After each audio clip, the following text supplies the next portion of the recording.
Okay.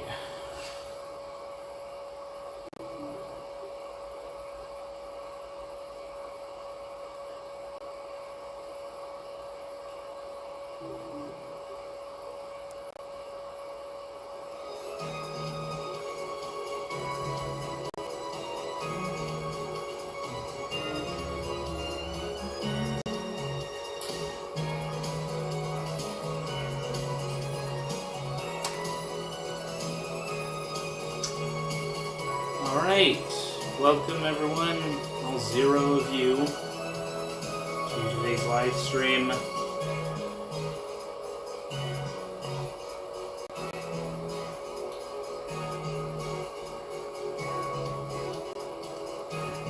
So as you know, it's 2026.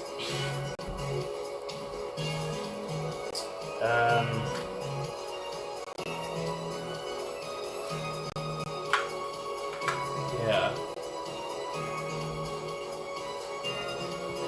So as you know, just 3 days ago, a man was murdered, and apparently Phoenix Wright did it.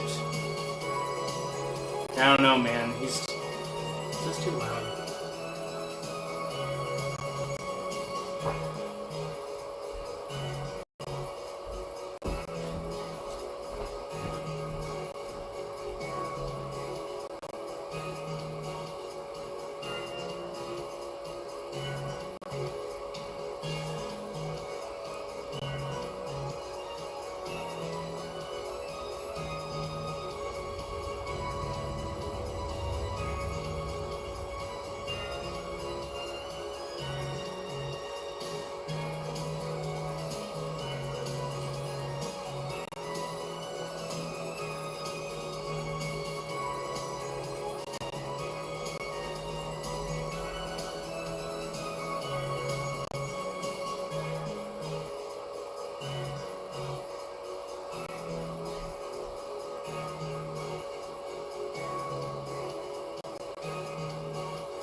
Testing. Does this sound good? Wait, let's see. This is the volume at which I normally talk.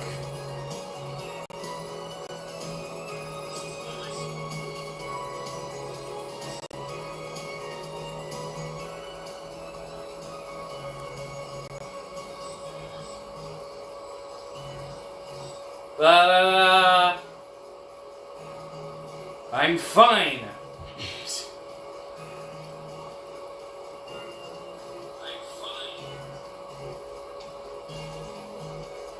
Okay, I think this is good. So anyway, as you all know, 3 days ago, a man was murdered right here in Japanifornia, and apparently Phoenix Wright did it. I don't know, man. He's had a really rough go of it since 2019, but yeah, this certainly didn't make him look very good. And of course, it is my job as Apollo Justice to make sure he doesn't go to prison.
I seem to be in a bit of trouble.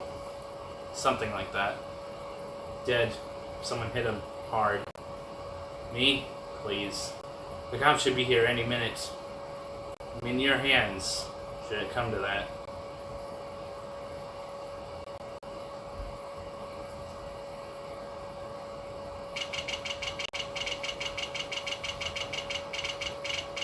Right. Just 30 seconds.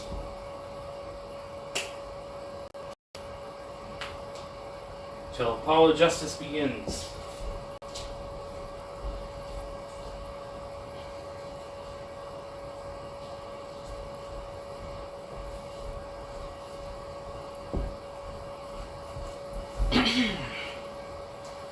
I'm fine.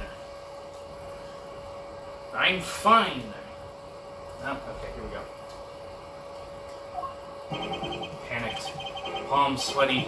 I can admit it. I'm nervous. Good morning. Good morning, sir. You look tense, Justice. Wound up tight. Wound up, sir? No, I'm loose. I'm fine. That screeching noise. Is that your voice? I suppose it's to be expected. Your first trial and it's a homicide. I guess justice doesn't start small, eh? I'm fine.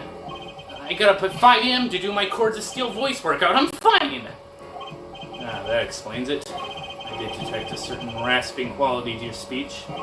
I overdid it again. As you know, your client today is a good friend of mine. I wouldn't want to let him down. You get my drift. Drift gone, sir! I'm all over that drift!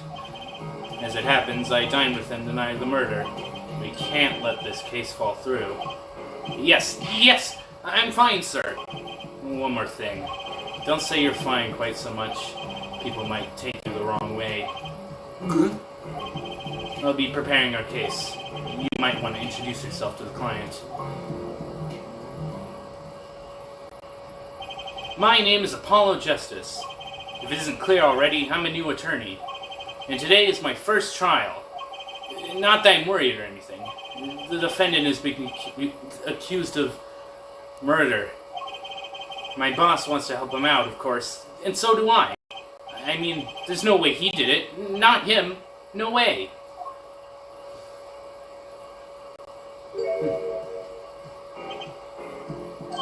Whoa!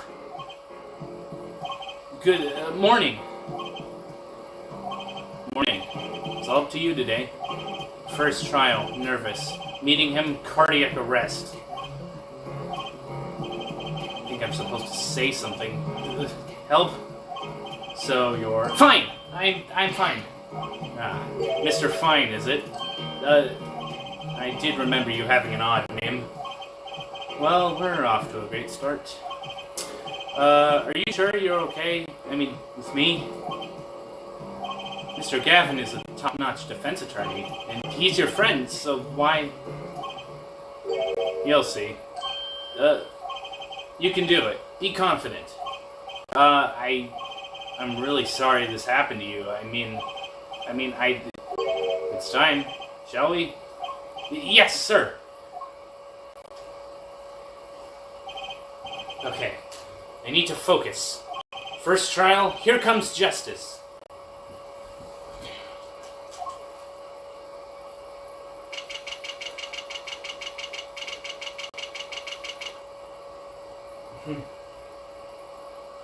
That conversation only took 3 minutes. So,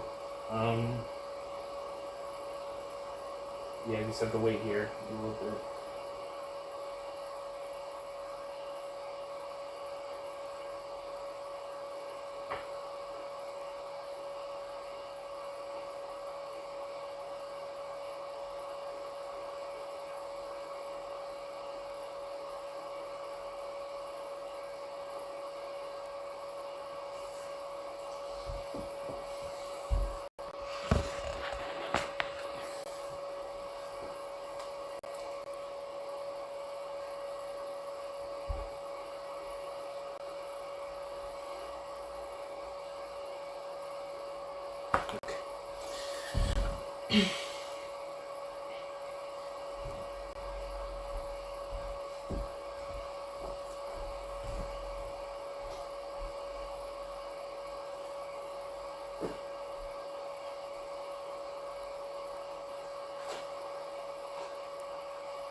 Yeah, so obviously I'm gonna run into some timing issues here, because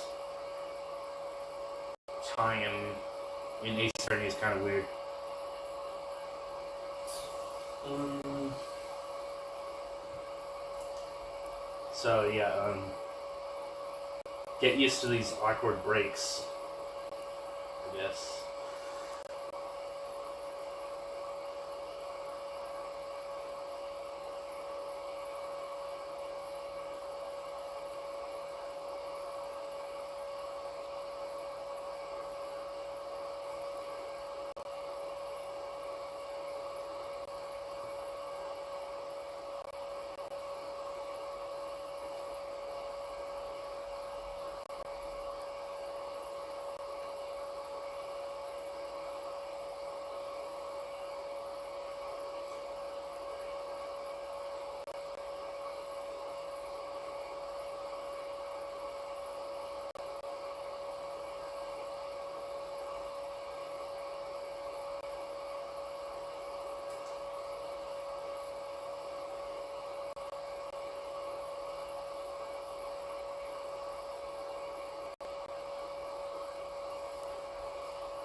Okay.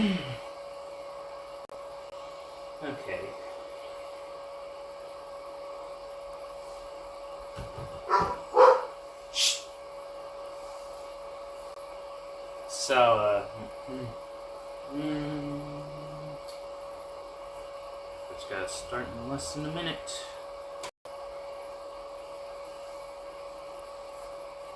So yeah, my voice is already pretty strained from my Chords of Steel workouts, so I'm not even gonna try to do Winston Payne's voice.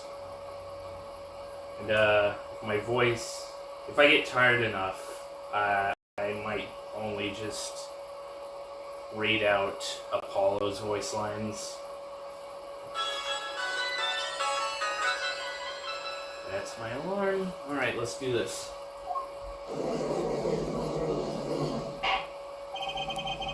The court is now in session. The prosecution is ready, Your Honor. The defense is fine. I mean, ready, Your Honor. Mind going blank. Don't panic. Too late. Your name was Mr. Justice, and this is your first trial. Yes, Your Honor, but I'm fine, really. Are you quite sure? Your voice sounds a bit strained. Mr. Gavin. Yes, Your Honor. I was under the impression that you would be heading up this case. That was my intention, yes. However, a defense attorney must always cede to his client's wishes, and my client specifically requested Mr. Justice. Well, of course he wants justice, but to entrust this case to a greenhorn? Why? I do not exaggerate when I say that you're the best defense attorney in town, Mr. Gavin. Okay, so Gavin's got trial experience, fine. But does he have Chords of Steel? Then let's begin. The defendant may enter the courtroom.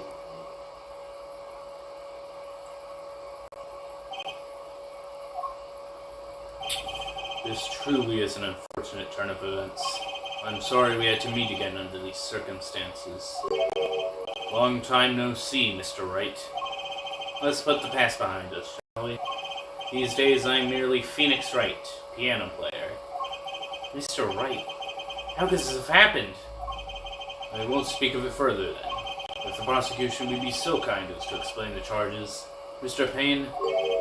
To think I saw you enter this room a fresh attorney, and now I'll see you leave in chains. Winston Payne, subtle as ever, I see. Ahem. The crime occurred at the Borscht Bowl Club, a Russian restaurant. The defendant, Phoenix Wright, took the victim, a customer, and he hit him, wham, on the head, smack, killed him cold. A customer at the restaurant, you say? And the defendant, you say he was the pianist for the club, it seems. Phoenix Wright. The pianist? This is the weapon that took the victim's life. A bottle of grape juice. Grape juice is apparently our defendant's drink of choice. The court accepts the deadly bottle as evidence. Something to note, Justice. All evidence is filed in the court record. Make a practice of checking it frequently. The court record? Right, I've heard of that. Use R to look at the evidence so far. I'm confident in your ability to handle this. Right, just use R. Sounds like it's time for some hands-on action. So the victim was a customer at this restaurant. But just who was this Shady Smith fellow? We believe he was a traveler, Your Honor. A traveler? According to his passport, he had been out of the country for a number of years. He had only returned to this country recently, though his place of residence is unclear. He had some sort of connection with the defendant. That, too, is unclear at the present, Your Honor. We believe they first met at the Borscht Bowl Club on the night of the crime. If they had only just met, then why murder? Perhaps the victim slighted the defendant's piano playing? That doesn't appear to have been the case. No, the motive had nothing to do with the defendant's lack of playing skill. At least not piano playing. I'll let this photo explain what I mean. As you can see, a game of poker was in progress at the scene of the crime. Wait a second. Isn't poker gambling?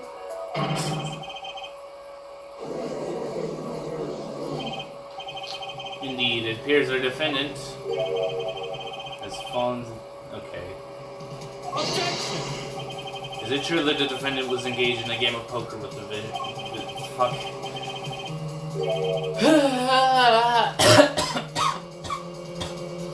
Damn it. Yet it was only that, a game, in the purest sense, a competition. Yes, a test of wits, a science. Fuck. This can't be happening. I cannot be stumbling over my fucking words this early.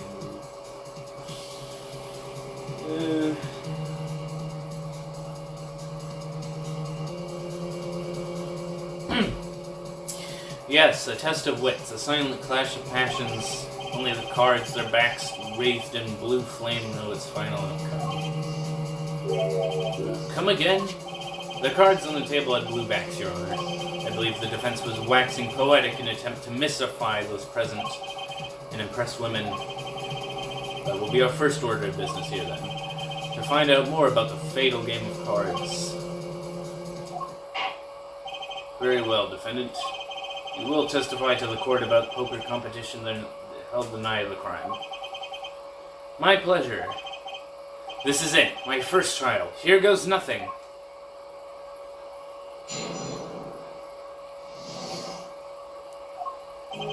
I am a pianist by trade, and I can hardly play at all. My real job is to take on interested customers over at the poker table.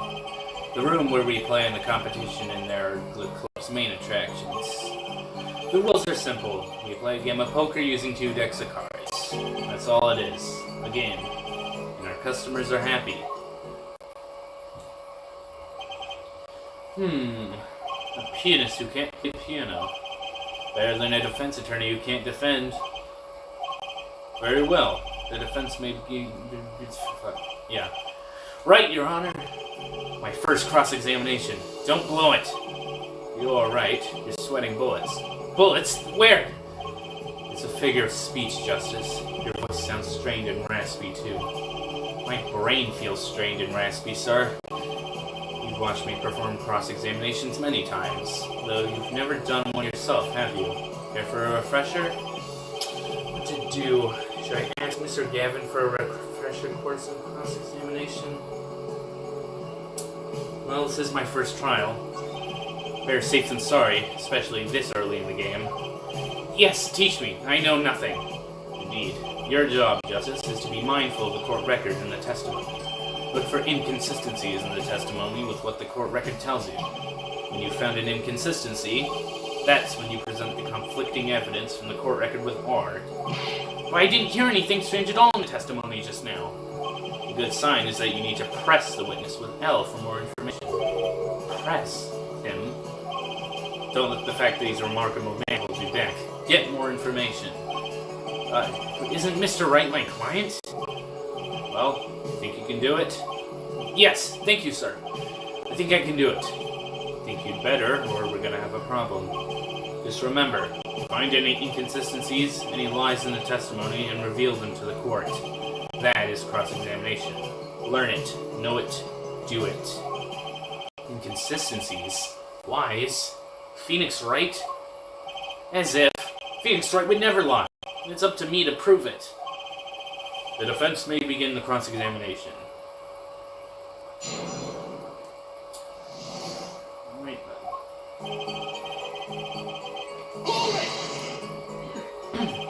You can hardly play? No, I play sometimes, when customers demand it. So I play them one song. It's usually all they want. Was that supposed to be a boast just now? The title of pianist is a mask. A respectable face I wear for the world at large. And why are you really at the Borscht Bull Club?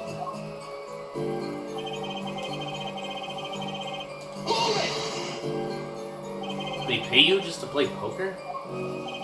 That would seem to be the case. I'm a professional, after all. Do I detect pride in that statement? It's just hard for an honest, hard-working member of society like me to imagine. Yes, your imagination was always a bit limited, Winston. What? I played poker for 7 years in that little room, and I've never lost once. What?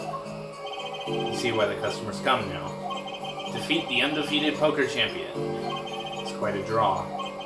That is, I'm quite a draw. Wait, you've never lost once. Not even one time. As I said, I'm a professional. He's played poker for 7 years and not lost once. Is that even possible?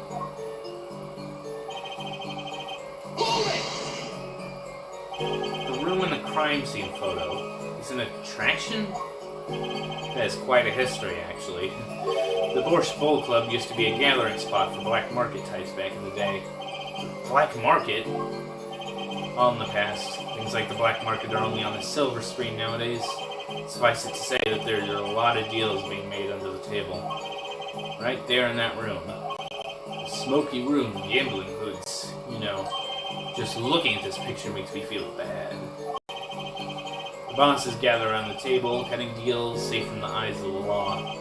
Meanwhile, a goon keeps watch through the small window. I can practically picture it now. That window does look like it would be good for keeping a lookout, but little else. The room had few other tricks to it, though it was common knowledge to our regulars. At any rate, they come to play poker in a room steeped in history. Despite the dark past, it was all just good, clean fun.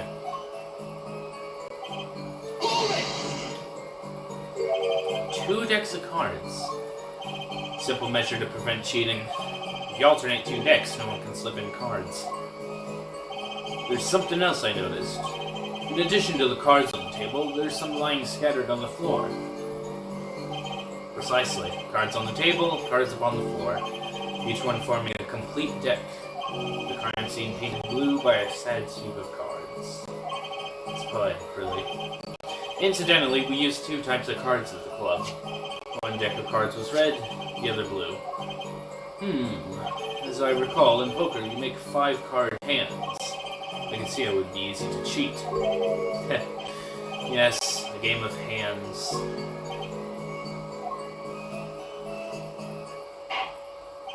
This competition you're talking about. I believe the court understands the nature of the game sufficiently. That's right. It was a simple game after all. Are you sure? Huh? People are not murdered over simple games, Mr. Justice. Defendant, you were in the room that very moment the crime occurred. Yet you claim no connection to the crime. Now that's strange. What's strange? I was testifying about the competition that night. Asking me about the crime at this point is against the rules, Your Honor. Of course, I expected to hear a cry of objection from the defense. I completely let that one slip by.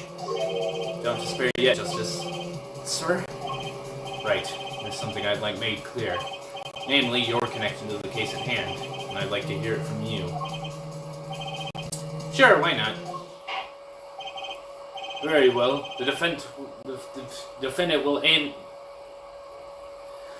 Very well. The defendant will amend his testimony. Just one little press. And I've got myself a whole new testimony. I plead silence regarding the murder, but I will say I never touched the murder weapon. Silence? The defendant has the right to refuse to testify. I haven't forgotten everything about the law. But why? That clearly puts you at a disadvantage. And it's your job to turn that around in our favor, yes? Great. Like I didn't have enough to do already.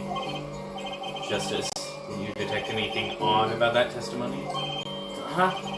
Wait, something you said did ring a little strangely. Just one thing. Now, what was it? When you figure it out, I suggest presenting evidence. Evidence that contradicts the testimony. A contradiction in Mr. Wright's testimony? But why? I better check the court record. I can't imagine Mr. Wright lying in a testimony. Isn't it a little early to be jumping to conclusions? This is your first cross-examination. Take it slow. Need more information, don't forget to press. Right! I got it. I'm fine. Then listen to that testimony again.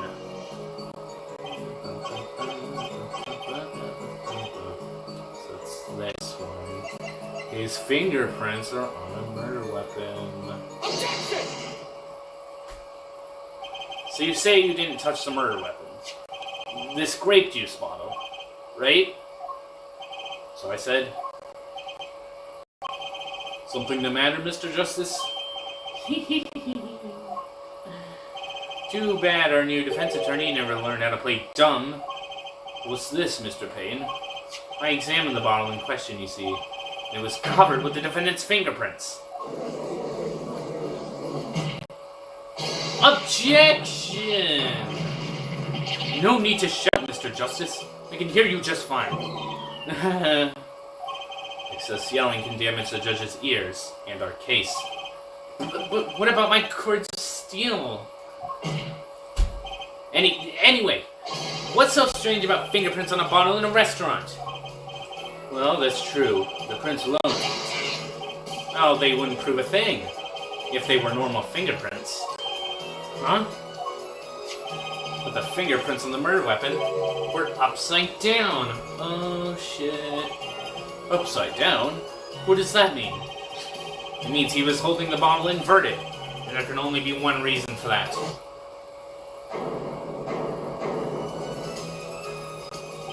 Yes. To brain someone with the bottle. Ah! Mr. Gavin, I think things just took a turn for the worse. Well, I see no problem, Justice. Huh?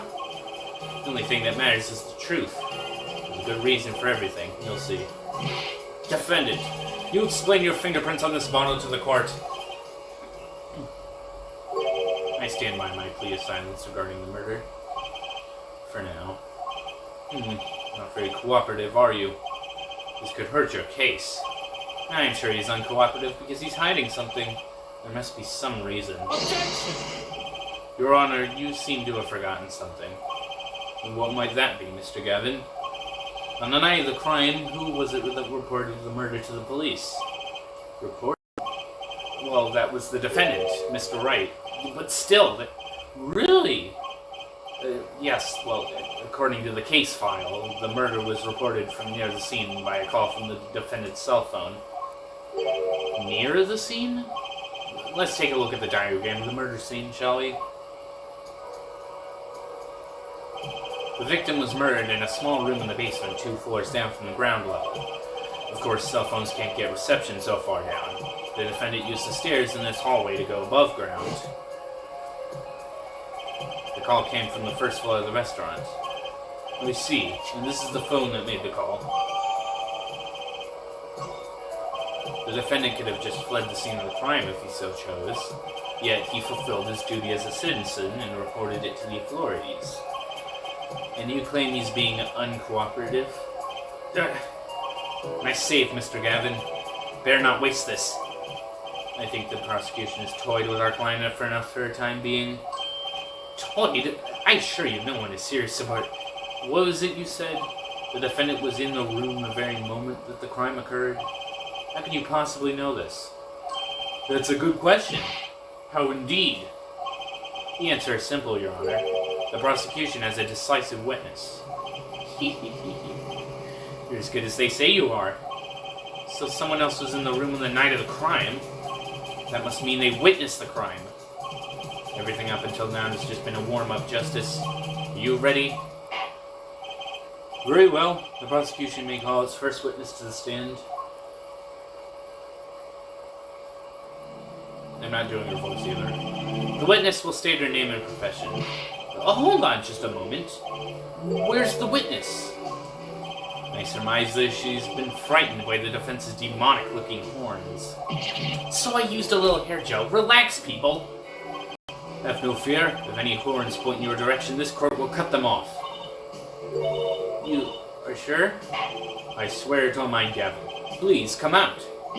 Isn't violence against hair a crime, Your Honor? Well, if you're sure it's okay.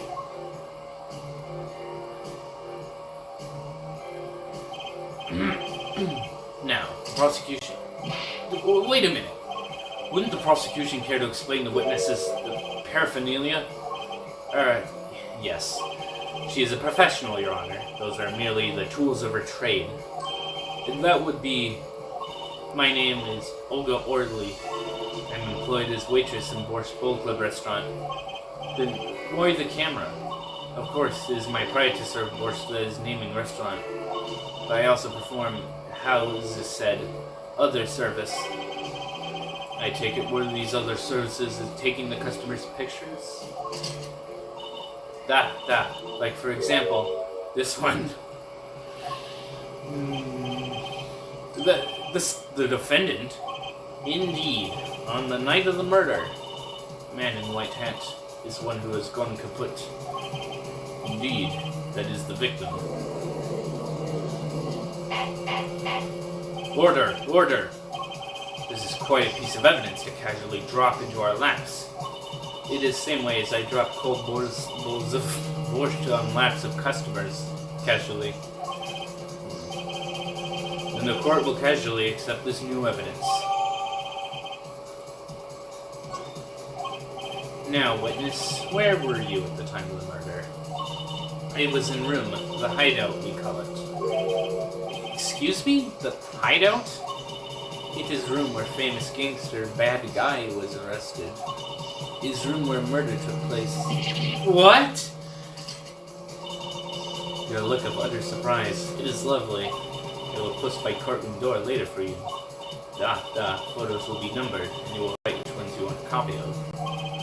So there were 3 people in the room at the time of the crime. The victim, Shady Smith, Mr. Wright, and Olga Orley are witness. If Mr. Wright isn't the killer, that means... Very well, witness. You will testify to the court about that night's events.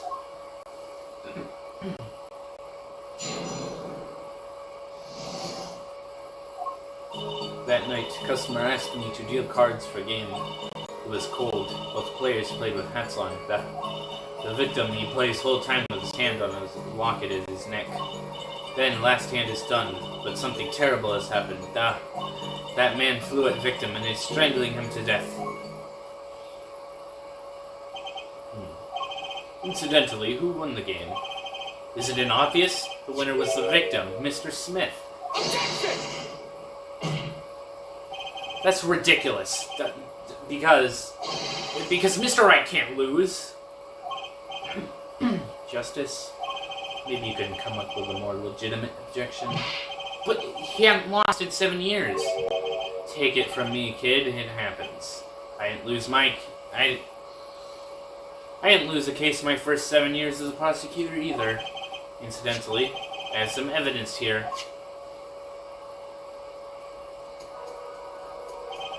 These are the poker chips as they lay at the very moment of the crime. The hand and chips on this side belong to the defendant, Mr. Wright. Those on the far side belong to the victim, Mr. Smith. Chips, you say? Yes. Imagine that poker is war. Your hand is your army, and the chips are the spoils. Oh, I know that. After all, in my youth I was known as the poker head of courtroom number 3. I think he means poker face. Looking at this picture, it does seem that most of the chips are on the victim's side of the table. Very well, the defense may cross-examine the witness.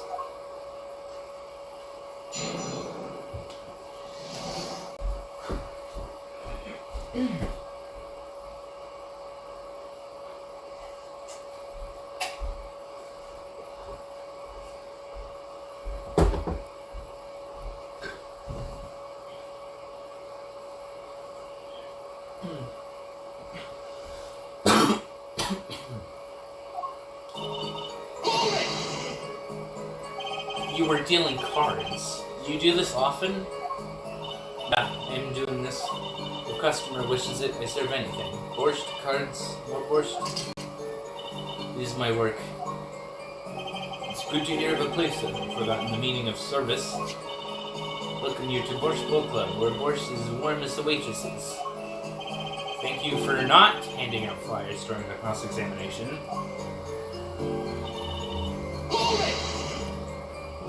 It's already April. How can it be cold? At the Borscht Bowl Club, we have pride on authentic, rustic Italian restaurant theme. Fuck. Did I actually... Oh my god, I'm terrible. What the fuck did I say?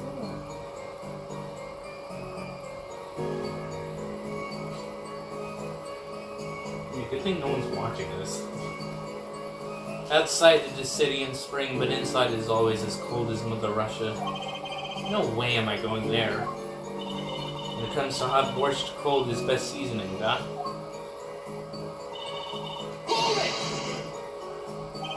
His locket? I believe it was good luck charm, da?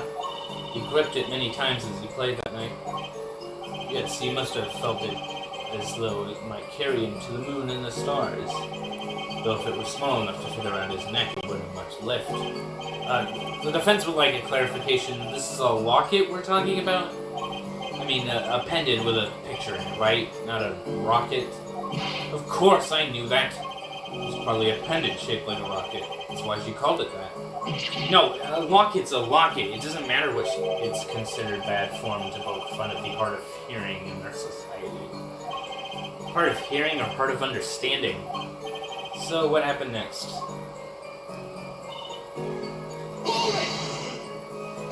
Something terrible!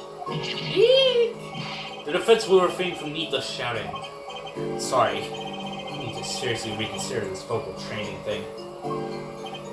Now, Miss Ordley, can you tell us what happened? Oh, I was so frightened that I trembled with fear.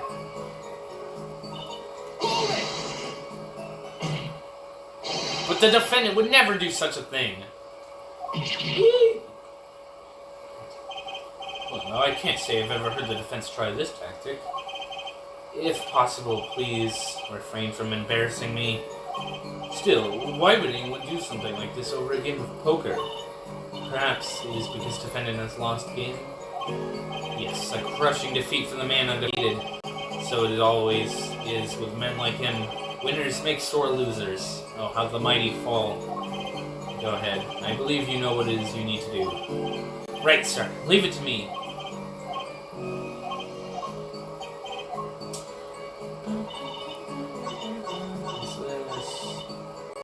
This man died. Oh, really? Strangled, you say? That's odd.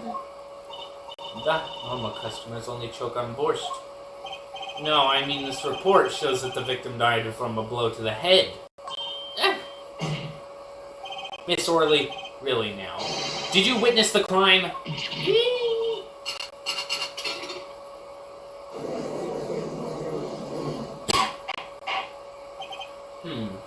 Looking at the picture, it doesn't seem like he was hit.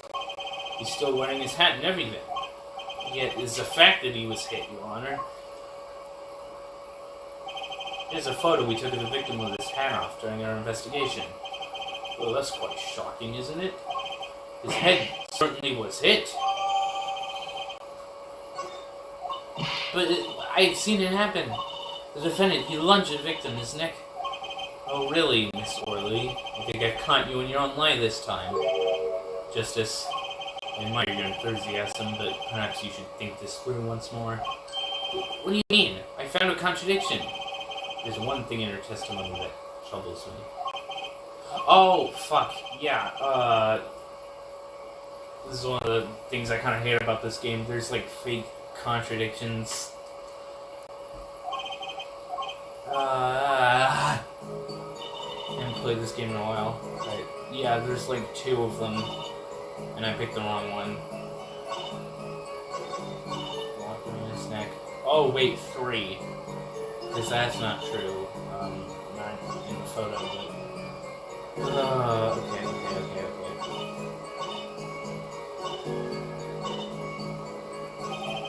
Oh, wait. Oh, no, it changed.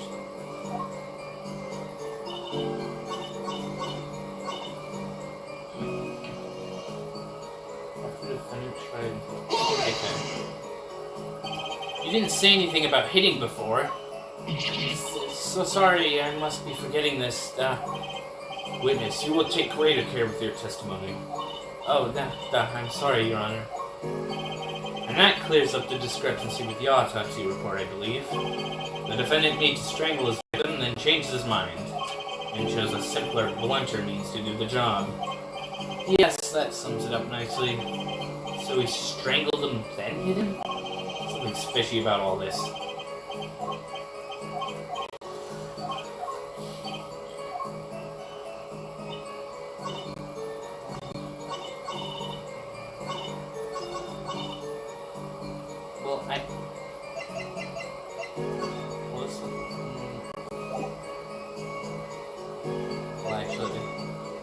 smack here in this.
Something terrible. Oh, okay. I forgot how to play this game.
Okay, it was...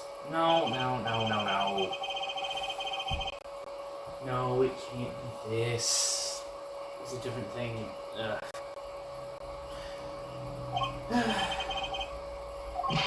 Mr. Justice, would you care to explain what it is you're thinking so intensely about?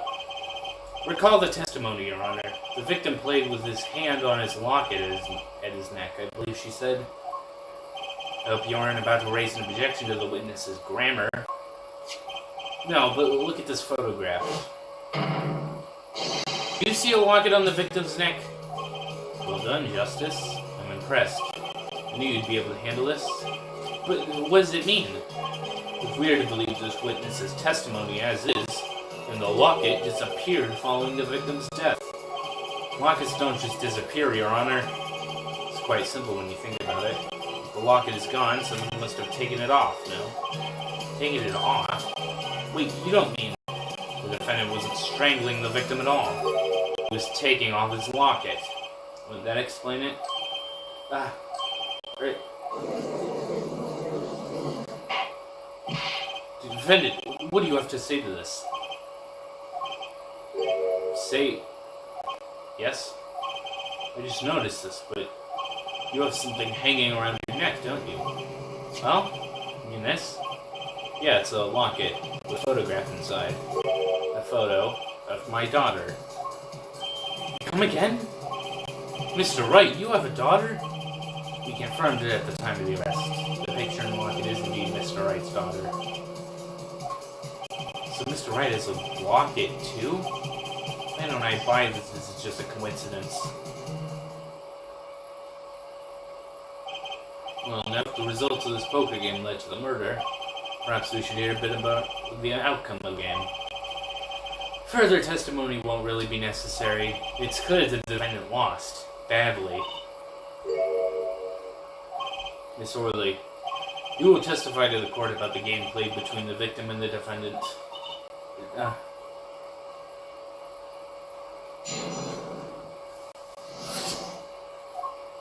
The game began with 3,500 point chips for each man.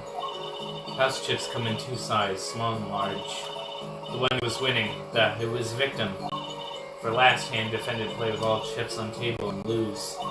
The moment loss was decided, defendant grabs bottle from the table and... Indeed, looking at this picture, it does seem to be a one-sided game.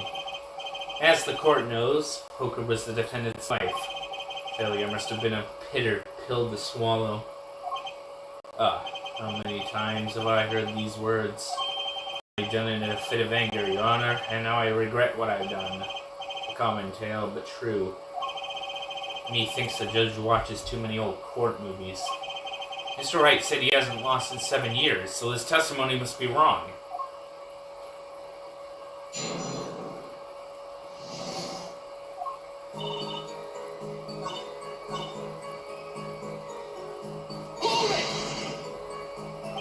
You're telling me that Mr. Wright, undefeated for 7 whole years, was losing. Yeah, it must have been the most unlucky day for him. I'm glad I did not take other picture of him. It would break camera, certainly. The chips, they went always to the victim's side of the table. So, you're telling us it was a one-sided game. Not one-sided, and...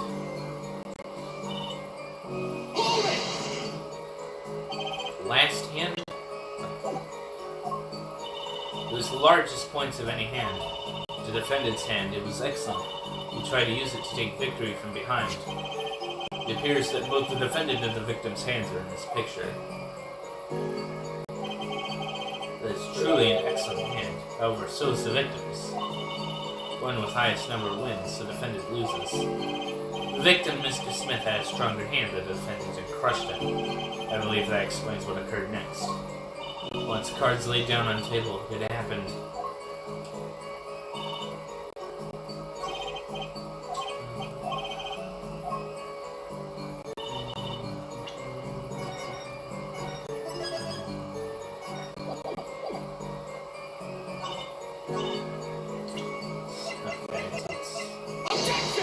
No, okay. This game's fucking weird and you have to do shit that isn't obvious.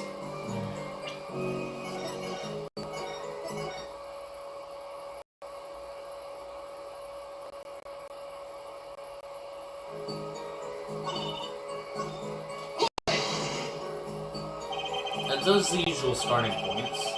Any special rules used? No, not special. Usual game, usual rules. If each man began with 3,500 points, then the total would be exactly 7,000 points. Please, this isn't calculus. It's not even long division.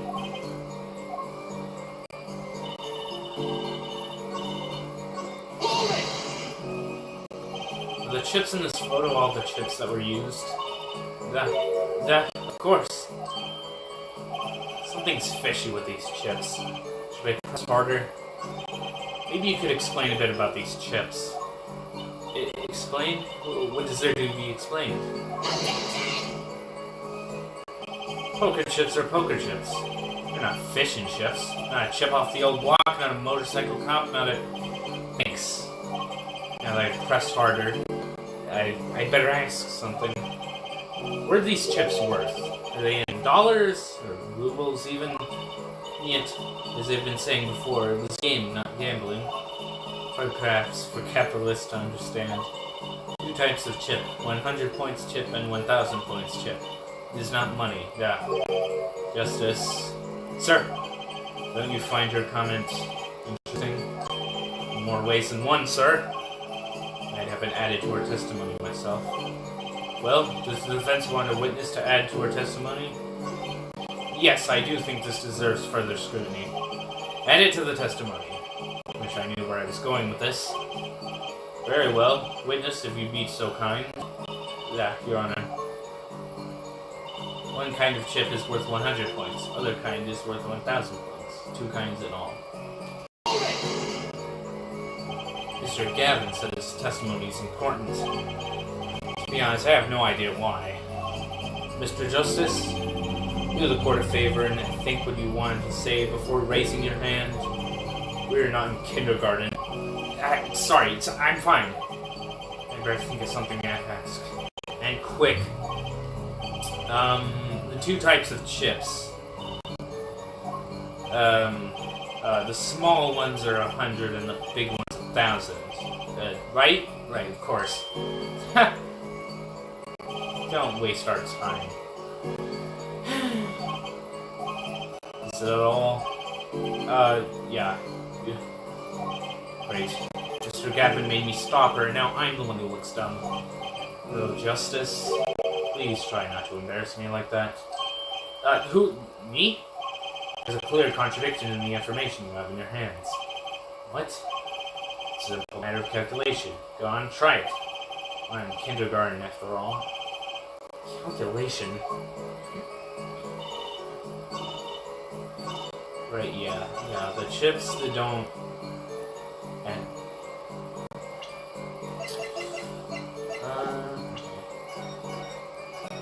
I know what it is, but I don't know how to do it because this game's fucking weird.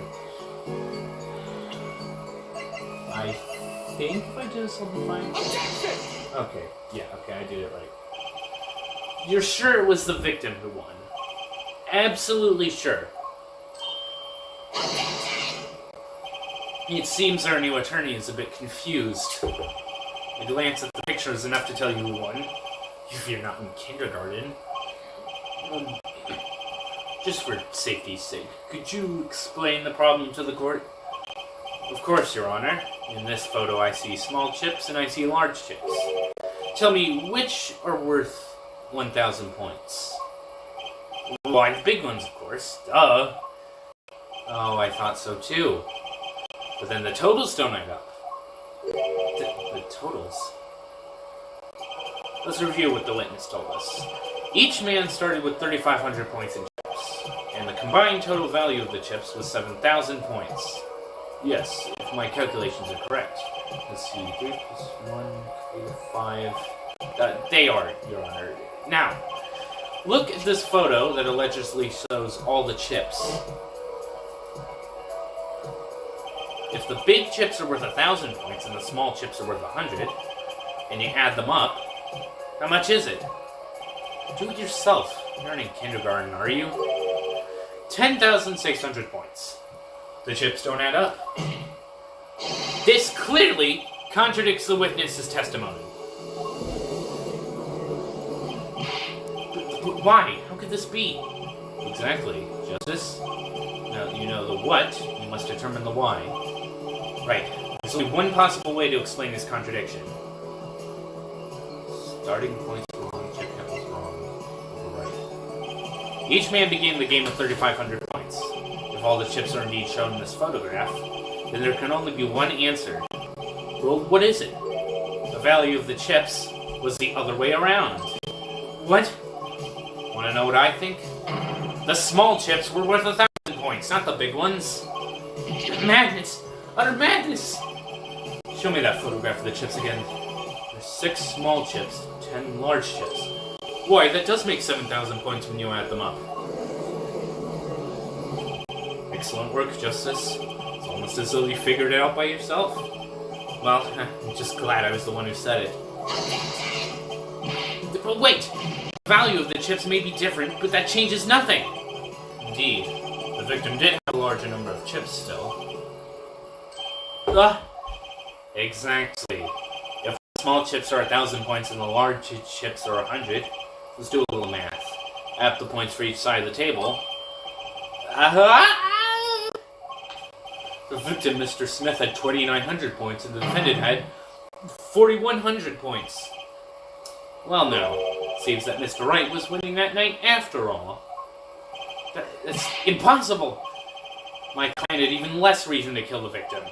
After all, he was winning! Yeah! Now, Miss Orley, you must have known the true value of the chips, since you were there at the scene of the crime. Weren't you?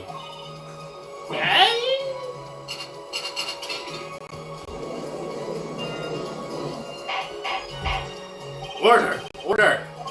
It appears our defendant has lost his motive, and Mr. Wright's supposed defeat never happened.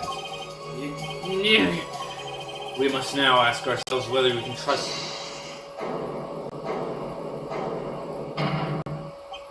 Excuse me? What is it, Miss Orley? I do not want to be saying this, but actually, you see... see what, Miss Orley? What do you see? In the last hand, there was a cheat. Cheat? You don't mean... a trick? Wait, do you mean... a scam? They're all the same thing. Yes, there was cheat in the last hand. That is why game ends with chips as they are. Great.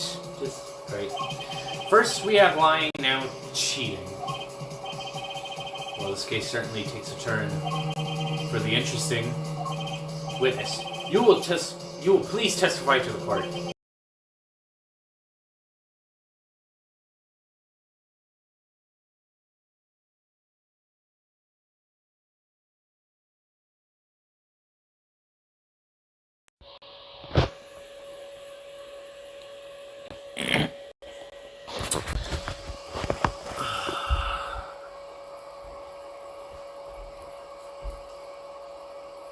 Is this still recording? Is my camera still going? Okay, good.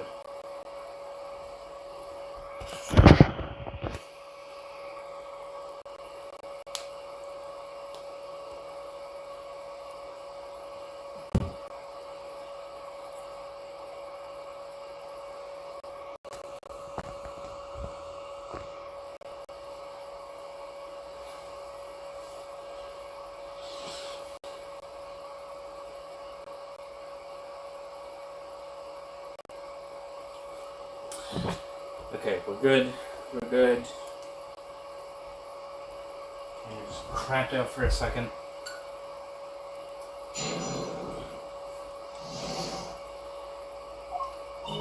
The last hand, both men had full house. There's 4 of each card in deck from ace to king. If you look at both men's hands, cheat is more obvious. The next moment, game becomes argument. That the defendant's trick was exposed. He took bottle in his hand on Mr. Smith. Miss Orley, why did you not tell the court about this from the very beginning? I thought I smelled a cover up here. Well, folks, it's time to throw back the covers. A full house is a very high-scoring hand. Not easy to make, in my experience. That alone is enough to suspect less than scrupulous tactics. Mr. Gavin? What's a full house? Lawyers these days. You don't know your poker? I can't say this bodes well for your case or career. What is this? Some kind of secret court poker ring? Justice, you know the terms one pair, two pair, and three of a kind, yes? Yeah, no problem. Two cards with the same number makes a pair, and three makes three of a kind. Good. Now picture a hand with one pair and three of a kind. That's a full house. That doesn't sound very easy to make, does it? You can see each player's hand in this photo. Wow, they both have full houses. We forget there's an easy way to make a full house and go undefeated for 7 years. You cheat! The defense may cross-examine the witness. If he did cheat in that hand, that still leaves one important question. Mr. Wright lost that hand. Who's ever heard of a professional con man losing when they cheat?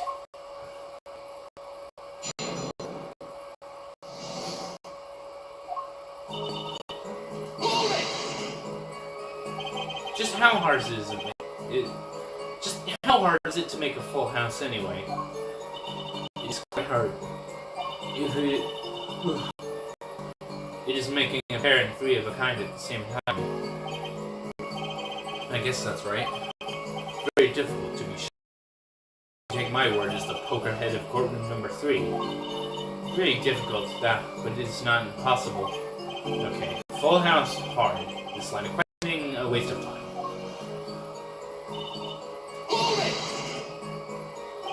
Four of each card, you say? There is one spade, one diamond, one heart, and one club for each card. It is interesting fact that this number 4 comes from number of seasons. Huh, you don't say. Did you know that the cards are numbered 1 through 13? Add all the cards in the deck and you get 364. A year. Huh, you don't say. Isn't that one day short? That's why each take has 2 jokers. They say the second joker stands for the leap year. Thus you have a perfect representation of the year, all in a deck of cards. Huh, you don't say. Okay, we're gonna need this courtroom for a year if it keeps going on like this.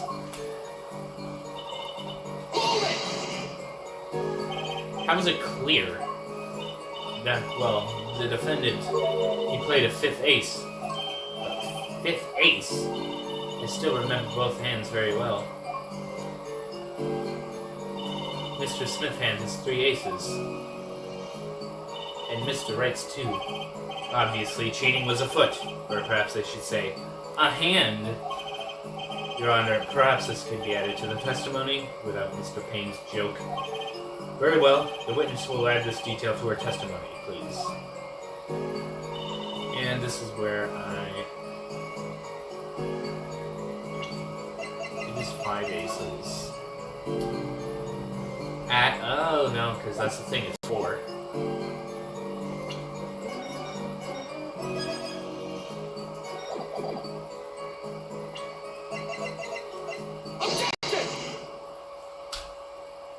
It appears the witness is mistaken. Mistaken? But my name... Look, this piece of evidence clearly contradicts what you said in your testimony. That's the photo of the chips, is it not? Justice, perhaps you ought to explain your point in a way that a judge can comprehend. In other words, use your finger to point out your point. Yes, please point out the contradiction in this photo. What particular point contradicts this witness's testimony?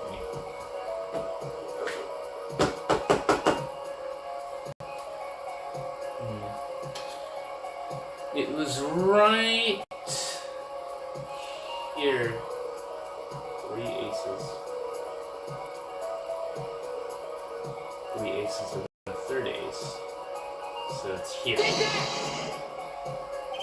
Miss Orley, in your testimony, you made the following claim. Mr. Smith's hand has 3 aces. But as you can clearly see, the victim's hand only held 2 aces. Well, maybe the witness was simply confused. Perhaps it was the defendant's hand that held the 3rd ace in question. Take another look at the evidence. As you can see, the defendant also had 2 aces in his hand. Where's this 5th ace? I see cheating, alright, and it's going on right here in this courtroom. 2 aces in each player's hand does make 4 aces total. Hardly proof of cheating. Wait, please. It's true, I have seen it. The 5th ace. There was cheating, I swear to you. That's odd. She must be lying, yet she's the most sincere I've seen her all day. You're right to trust your instincts. Mr. Gavin? Who knows what lies in store for us in the trial ahead? Your Honor, if I may, I have a suggestion. What might that be, Mr. Gavin? If you don't mind, perhaps we might examine the actual cards. The cards? Mr. Payne. Right, yes? The players' hands that night were set aside as evidence, were they not? The defense would like to request that the cards be shown to the court. Very well, the prosecution will submit this evidence. Which will you examine? The victim's cards or the defendant's cards? If these cards don't prove cheating is going on, nothing will. Now, which of these hands is more suspicious?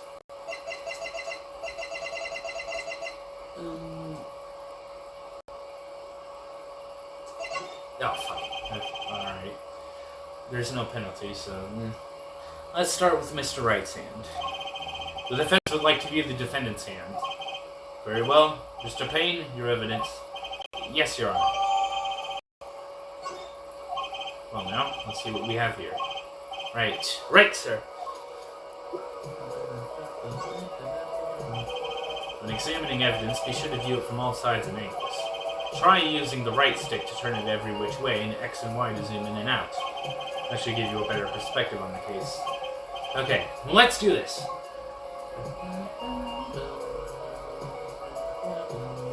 This is just a normal deck of cards. I meant to pick the other option, which, yeah, red, they're all red. For some reason I thought that they were using blue cards in that final hand. Didn't you, Mr. Gavin? Huh? Oh, which wasn't now. Okay, yeah, I picked the wrong one. Mind you, on accident.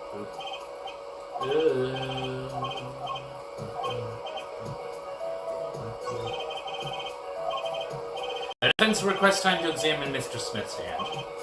Granted, but make it quick, Mr. Justice. Don't worry, justice is always swift. And turn around. Oh, there's a blue one. Whoa. What? Your Honor, look at this. One of the victim's cards.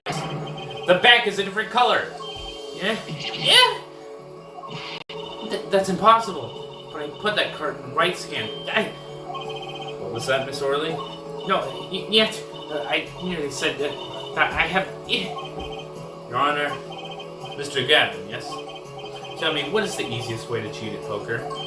To cheat? I'll tell you. One merely needs a friend. A comrade, shall we say. The dealer. Wait, so you mean... this witness, Miss Orley, she is a cheater. A professional, I wager. Yeah! Order! Order! Focus, Justice. Time to take advantage of her. I mean, of her mistake. Your Honor, please recall the testimony we just heard. That's impossible. But Ergo, Miss Olga Orley conspired to cheat, not with my client, but with the victim, Mr. Oh, fucking... But with the victim, Mr. Shady Smith. Ooh. Not only did she cheat, she cheated poorly. Therefore, it's not hard to imagine an altercation between her and the victim. What? Wait, you don't mean the defense isn't accusing the witness of Miss Olga Orley, are you? Time for justice. There were 3 people in the room at the time of the incident. If Mr. Wright isn't guilty, that means I am. The defense accuses the witness, Miss Olga Orley, of murder. Ooh.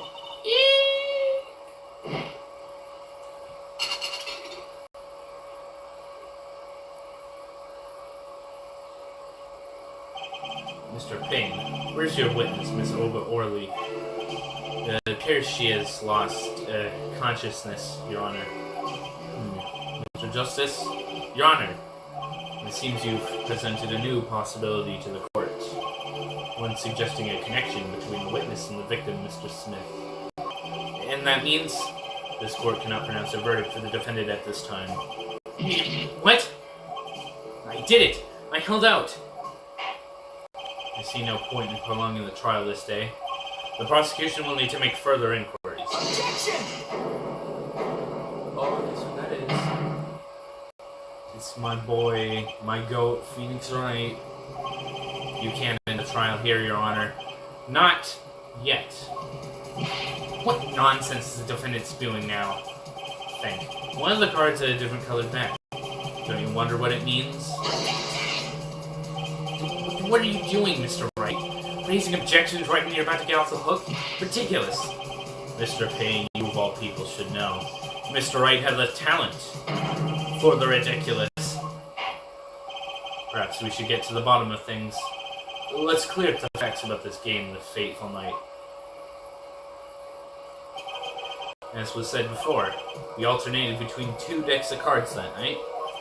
That was said before. The 2 decks...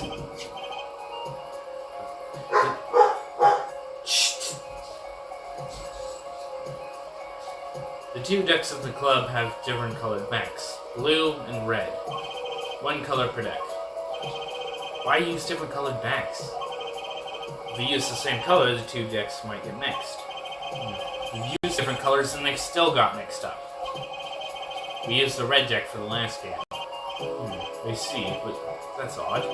For some reason, I have this impression that you were using the blue cards. Yeah, me too. Sure, someone said something about blue cards. Whatever. In the end, 1 card of the wrong color got into the mix, which means there was cheating. Yes, a card slipped into the deck would seem to indicate cheating, yet this card raises 2 serious questions. Apollo? Yes? Let's consider the first question, shall we? Think. In the last game, when was the card swapped? When? There are 3 broad possibilities here. It could have been swapped before the murder, during the murder, or after the murder. Well, yeah, thanks for the news bulletin, Mr. Wright. Of course it was swapped. Oh? It might be as simple as you think, Mr. Payne, or it might not be. Yeah. I'd like to hear what Apollo thinks first. When do you think the cards were swapped? When was the card swapped in the deck? Well, it must have been before the murder. You mean during the game? I wonder. Huh? Why? Think, when you were playing poker, which side of the cards face your opponent? The back. Not something that poker head of courtroom number 3 would be likely to miss. Sorry, let me think about this some more. When was the card swapped? Perhaps it happened after the murder.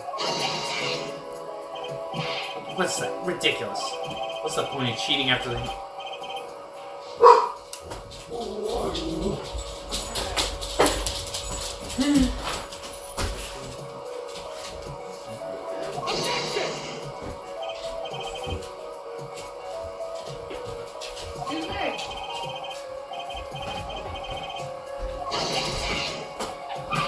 Ooh, why does he look like that? Why is he so ugly? Why is he neon and ugly hair?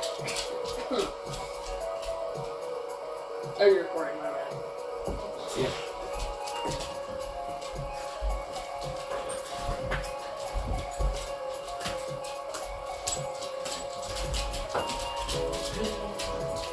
You went to McDonald's? We only got a McFlurry and a drink because I was very sad. It hurt a lot. Okay. It had to tighten into my braces, and I was very sad.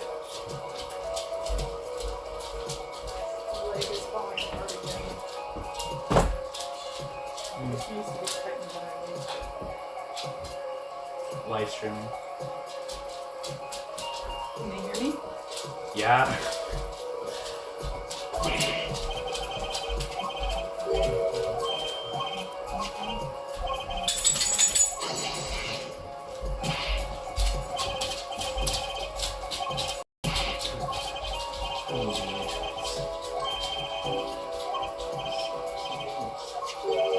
Who swapped the red card for a blue card? Who? The game and murder is done. The victim is dead. Only two remain in the room, alive that is. The defendant, Phoenix Wright, and our witness. Okay, so who is it that swapped the red card for a blue?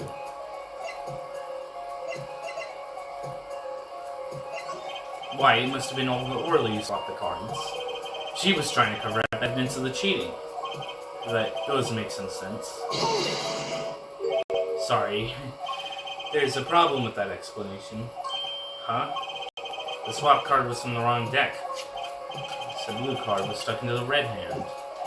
Mixing a card from the wrong deck when the backs are different colors. Remember that you talking about Olga Orley. She was the dealer. Do you really think she would make such a novice mistake?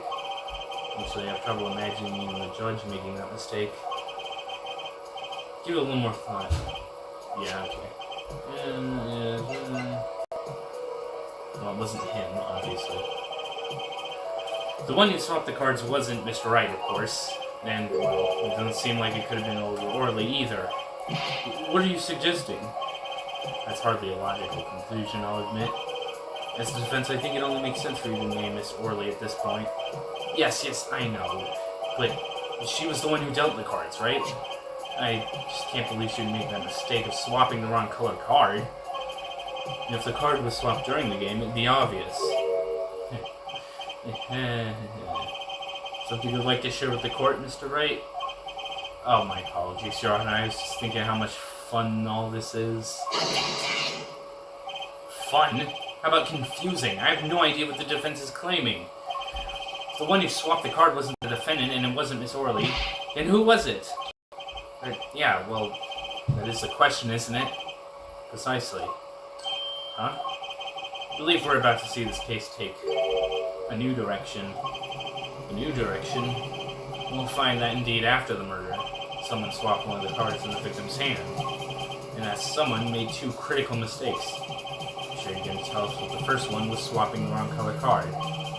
Because the one who did the swap didn't know two colors the cards were being used. The other mistake was the number on the card. Right. The person replaced the fifth ace with a king. I'm sure whoever swapped it wasn't expecting there to be a fifth ace after all. All they knew was that the game had been won with a full house. So they picked up a king from the table and swapped it in. There's one problem. According to our case record, this person doesn't exist. True, not until now. But you have to admit the possibility of a fourth person, though it's more than a possibility. There was someone else there the night that this was... What? The judge spoke truthfully earlier. You do make trials. Ridiculous, Mr. Wright. This trial is proceeded on one central assumption. Namely that at the time of the incident there were only 3 people in that room. I believe this new event, shall we say, overturns that assumption. The problem is that you chose to conceal this information from the court. I suppose that is a problem, yes. Court is adjourned for a brief recess. Mr. Gavin, I'll see you in my chambers during this recess. Certainly, Your Honor. Very well. The trial will resume in 20 minutes.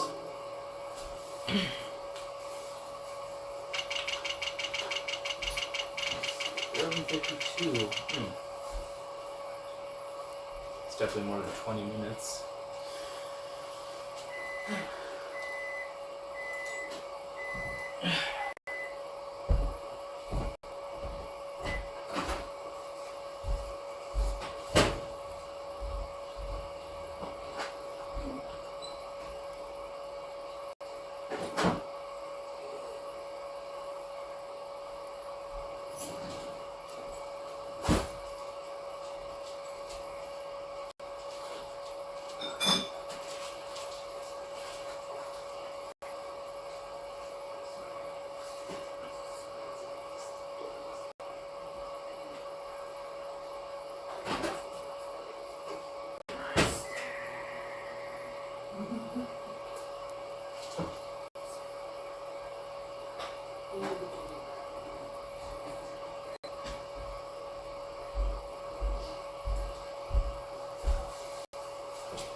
5 more minutes.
Okay.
That was quite unexpected, Mr. Wright.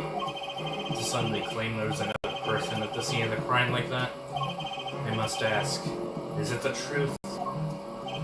Well, now, I think you know the answer to that. Not being mysterious, are we? Sadly, I have no time for mysteries. I only ask that you leave the defending to your defense in the future.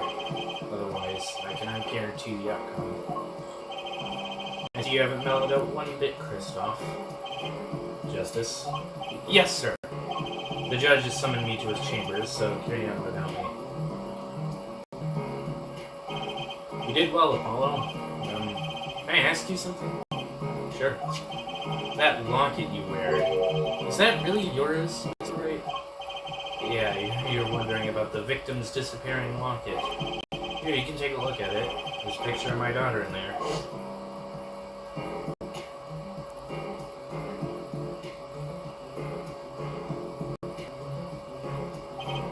I'm just surprised to hear you had a daughter. Most people are. Perhaps you'll meet her one of these days. One more question. The one you cheated that night, was it you? What do you think? Huh?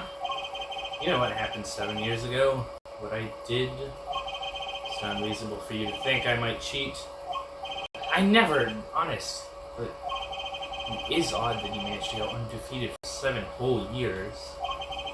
Wanna know something? There's only one game where you can be dealt bad cards all night and still win.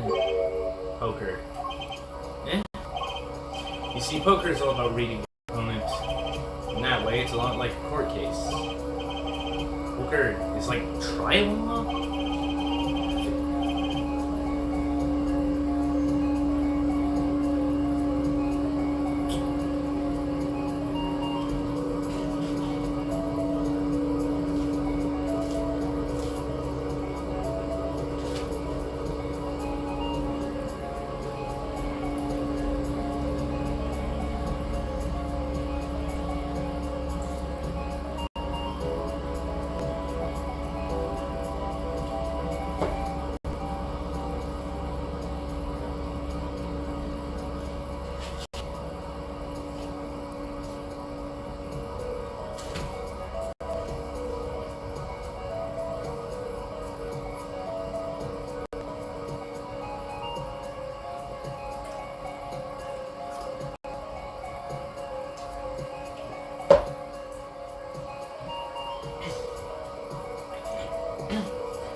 Figure out what your opponent is thinking and you win. Well, yeah, but that's harder than it sounds. I think not. Try as they might to conceal it, everyone reveals their true thoughts in the end. The body language can become a valuable source of information. You're kidding. That witness, for instance, Miss Orley. She would touch the back of her neck during certain parts of her testimony. Did you notice? No. Come on, who'd notice that? Words, habits, twitches, it's all information for the reading. That's the secret to winning, Apollo. Someone taught me, and now I pass the secret on to you. But I'm not worthy. I mean, there's no way I'll pick up on these signals. No, you can do it. Huh? You just don't know it yet. What's he talking about? You will, soon. Almost forgot one more thing. About this case, you should know I haven't told the truth to anyone yet. What? I knew it! I have my reasons, of course. All shall be revealed. And Apollo, I need you to be there, defending me. I need your power. My power? I had no idea my Court of Steel were that special. It's time. The real trial begins now. Do your best.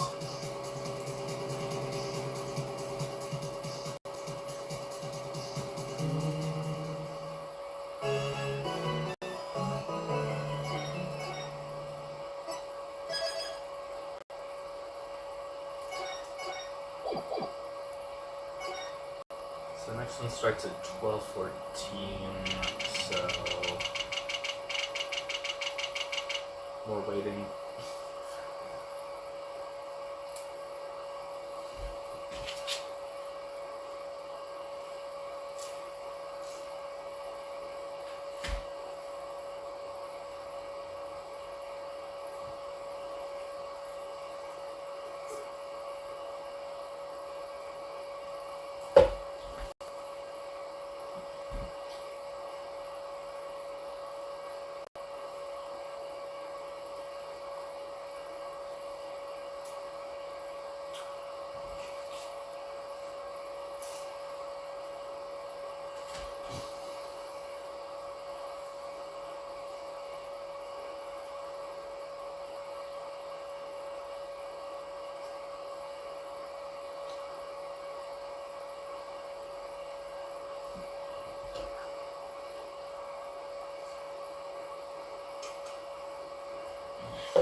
Court will now reconvene as our witness recovered. Well, she's regained consciousness. Perhaps we can hear her version of the events again. That's the thing, you see. She's quite fatigued. You're looking a bit fatigued yourself, Mr. Payne. Sadly, fatigue is insufficient grounds for refusing to testify or prosecute. The defense would like to request that Miss Orley take the stand.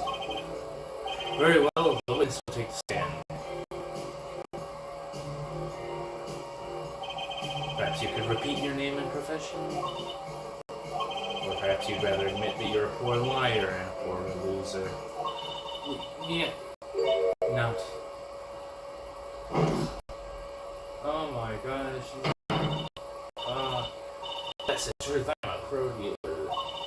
People call me, oh, the quick fingers. Oh, really?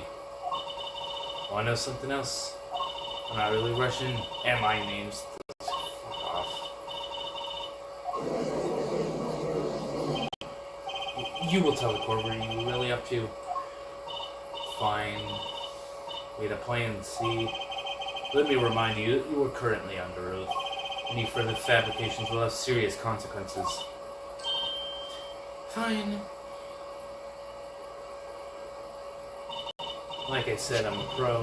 That guy Smith hired me to do what I do best. I was planted at the Bourse Bowl Club several days prior to the night of the game, as a waitress. So you were in cahoots with the victim. Not that you needed my help. Smith is a well-known poker player in some circles, but winning wasn't the main purpose of this game. It was about destroying a legend, the unbeatable Phoenix Wright. The plan was simple, elegant really. You see, we set up a trap of sorts. I was to plant a card in Wright's pocket beforehand, and then deal 5 aces during one of the games. When their hands were revealed, Smith would call him out and search Wright. And then pull out the planted card and trap would snap shut. You swept the cards. Exposed as a cheater and losing on top of it would have made a great double play. Just like that, the legend would be dashed to pieces. Indeed, getting caught red-handed at cheating would cast doubt on all his prior wins. A 7-year legend destroyed by one little card. That was the plan. Now, really, Orley, how droll. But it appears you made quite the mistake. I agree, the trap was elegant. Yet what happened to that planted card? Hey, that's right! He's lucky I'm getting that. You'd have to be to slip.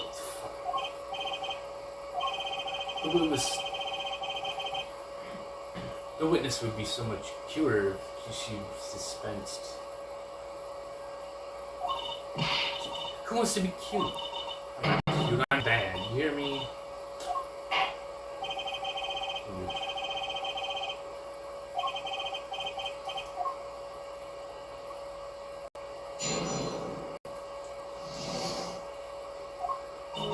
That night I planted the card like I was supposed to, and Wright lost the last hand, just like he was supposed to.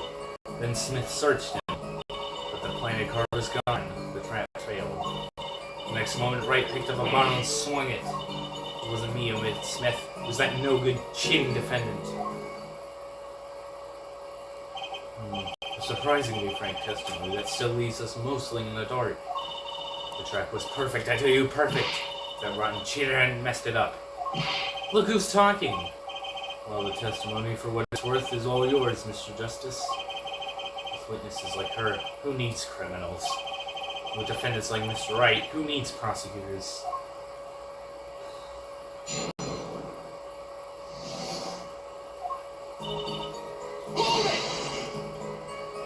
This planted card, which card was it exactly?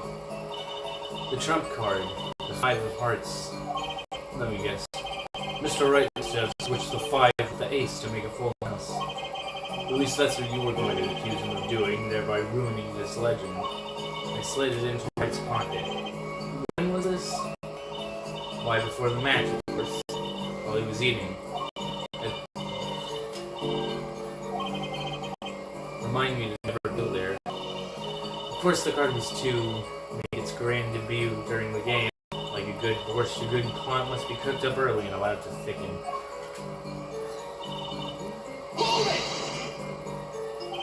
So everything...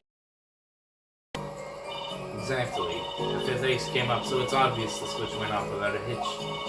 Once the extra card was found in his pocket, Wright would be forever known as a cheat and a fraud. There are worse things to be known as, I suppose. Just what happened with the search. The card disappeared? Yeah, my trump card, the 5 of hearts.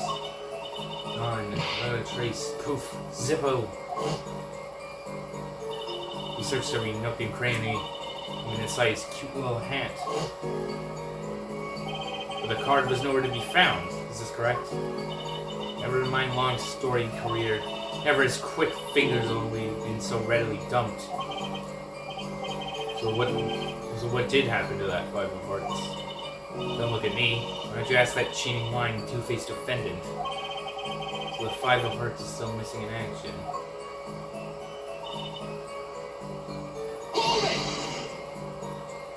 Wait, isn't that a little odd? What's odd? You searched Mr. Wright thoroughly and found nothing? Which means he didn't cheat. Which means he had no reason to strike the victim. Well... What was that just now? I sensed something. Something wrong, Mr. Justice? No, nothing, Your Honor. What'd you do? Should I press her a little harder? Miss Orley, you're hiding something. What are you talking about? Me? Quit? You hide something? The defense will refrain from baseless accusations. I have one question for the witness then. You say you saw the moment the defendant hit the victim. Is this true? Of course it's true. I did see it, honest. I saw it when Wright hit him. With my own eyes, I saw it. What's this weird vibe I'm getting? That witness, for instance, he would touch the back of her neck. Oh, he said that. Alright. Touching her neck, was it?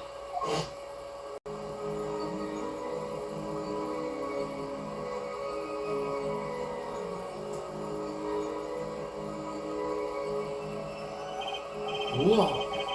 What's going on? The sensation. It's coming into focus. There. Twitch. It's so clear. It's like I can perceive her habit like I couldn't before. Gotcha!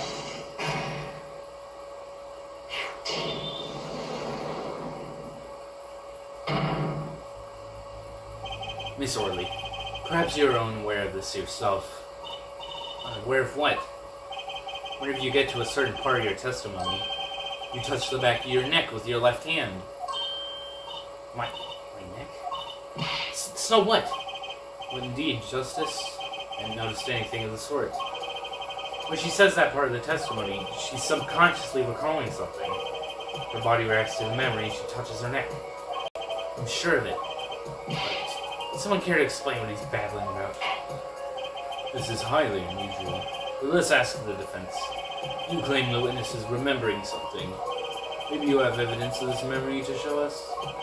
Her habit is scratching her neck when she talks about the moment of the crime. So what would remind her most of the moment of the crime? Miss Orley, whenever you recall the crime that night, you scratch your neck. Notice it happens when you think about the moment of the crime. There must be some reason behind this habit of yours. I believe the weapon that left in... Okay. It's this, right?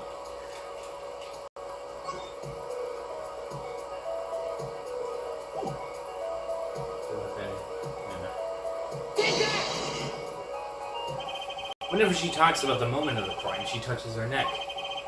And what reminds us more of that moment in this bottle, the murder weapon.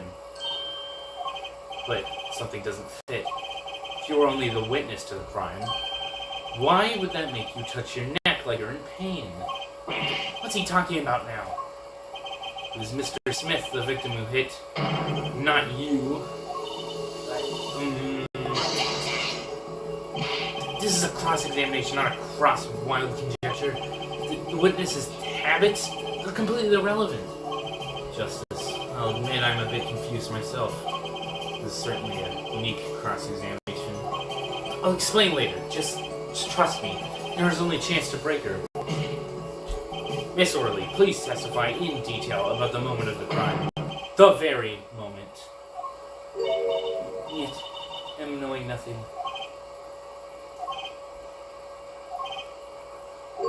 We know you're not Russian. The witness will testify, please. Now.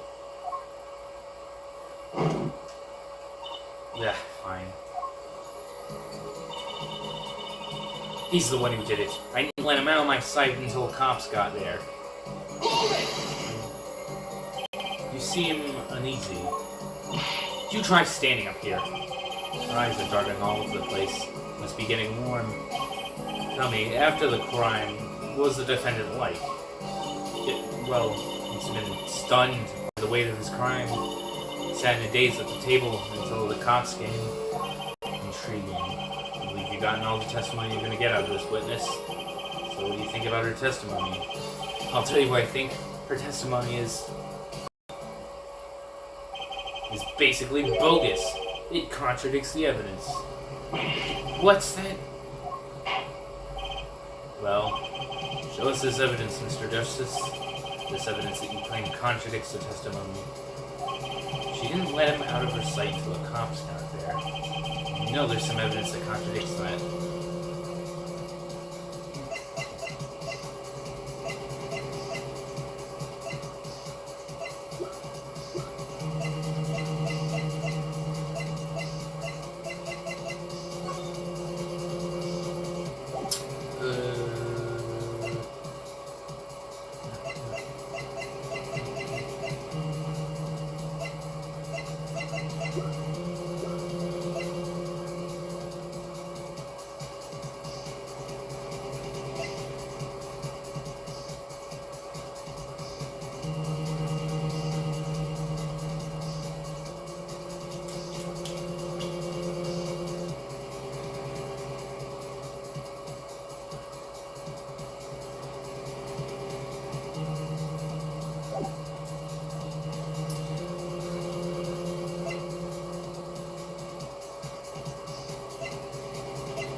Oh, yes, this, right?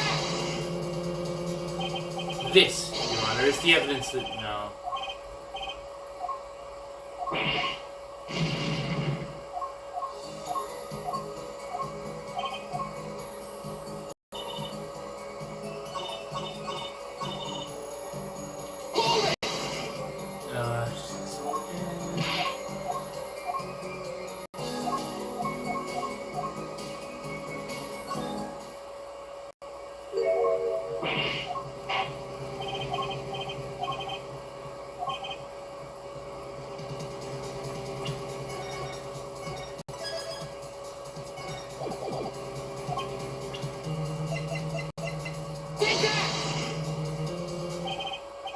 We have a record here that clearly contradicts what you said. It states that the police were alerted by a report from the defendant.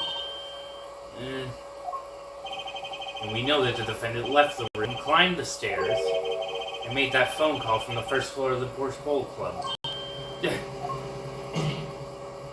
So, explain how you kept your eyes on the defendant when he left the room entirely.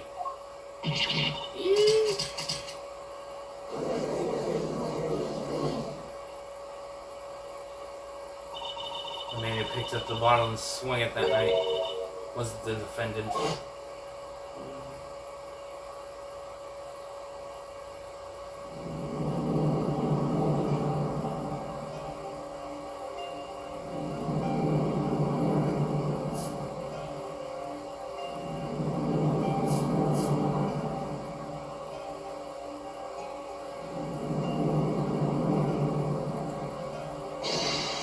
dirty cheat.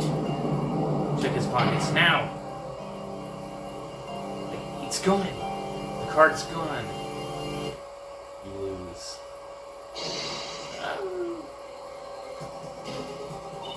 Just then, Smith grabbed the ball from next to right. And he hit me. Some master of cheating you turned out to be.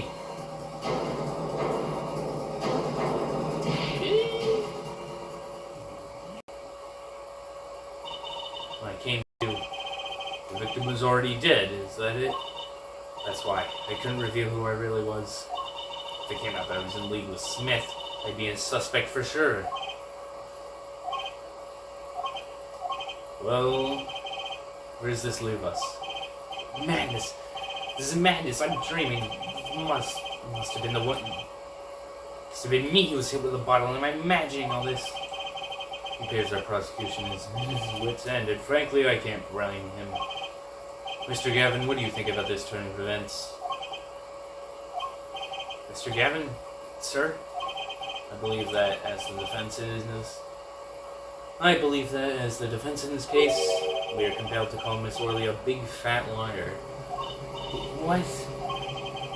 3 were in that room that night of murder. The defendant, victim, and her. And she has a motive. A motive? Her plot foiled. The witness got into an argument with her client, Mr. Smith. And the announcement of that argument was... What? Was murder... Yeah, whatever. What? I'm no killer. It's a trap. Someone's trying to free me.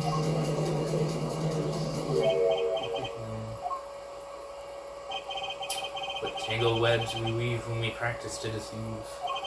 So tangled we catch ourselves in the process. Mr. Wright? Such a hasty conclusion. It's not like you, Christoph Gavin. What are you saying? Why not consider the other possibility? That there was another person in the room at the time of the murder. Right. Like Mr. Wright was saying before recess. A single card was swapped into the victim's hand after the murder. And the one who swapped the card didn't know 2 colors of the cards that were being used. A 4th person. This theory again. Your 4th person doesn't exist. Indeed. That's why I decided to bring this case to court. Here, where there's no escape and no chance for deception. The perfect place to catch the real criminal. The real criminal? And we're in luck. A clue to the real criminal's identity was kindly provided for us. And right at the beginning of the trial, no less. What? Apollo, perhaps you know what I'm talking about. Sorry. Remember what I said. The 4th person who swapped the cards made one critical error. He or she wasn't considering the color on the backs of the cards. Right. But how could such an obvious mistake occur? The cards used for the last game were red. Yet, there's one person here in our court who thought those cards were blue. Yeah, I had that impression too. But why? Well, Apollo, can you figure out who it was? It's not me, I swear. Who is this 4th person? Why do I always get put on the spot like this? Let's hear what the defense has to say. Who was it? Who thought the cards used for the final game were blue? This guy. As I expected. Your eyes and ears are as sharp as your hair. I was right! Christoph Gavin. You were the 4th person that night. But of course Mr. Gavin knows the color of the cards. How could he? As you can see, the photo of this crime scene is in black and white. You can't tell which of the cards are blue, the ones on the floor or the table. Look! You can see the colors in this photo. Yes, but when he said the cards were blue, it was well before this evidence came to light.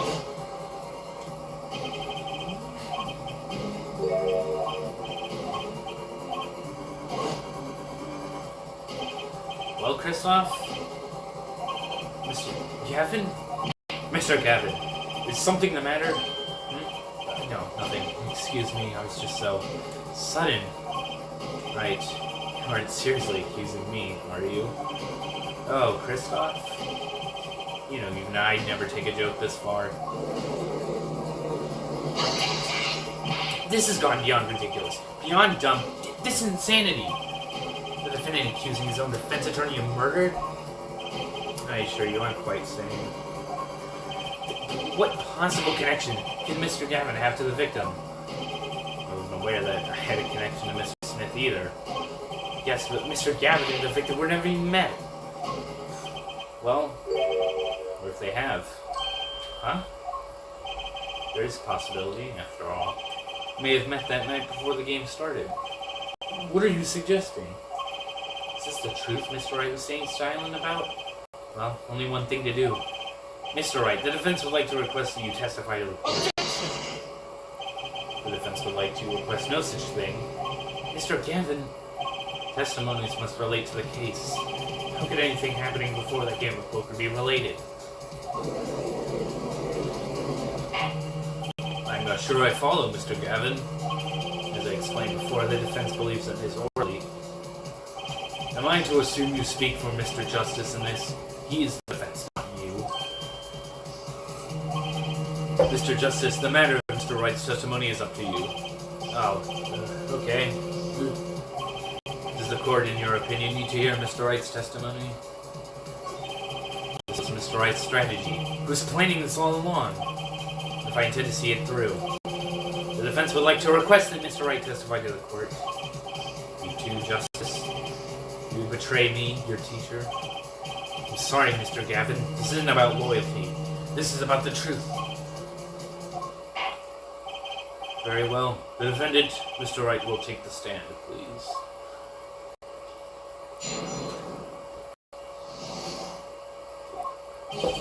That evening, Christoph and I had dinner. We sat at the table in this photograph. Shady Smith walked in 5 minutes after Christoph left. When the trap failed, Smith hit the waitress. The girl was knocked out cold, and Smith was uncontrollable. I left to call the police. When I returned, he was dead, blood streaming from a cut in his forehead. That's when I made another phone call to the defense attorney Gavin.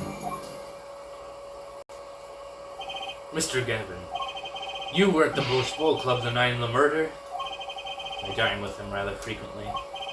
And you talked to the defendant on the phone directly after the murder? Quite against my will, I had become involved in the murder. I thought I might be in need of a lawyer, so I called him. You were planning this all along, weren't you, Wright?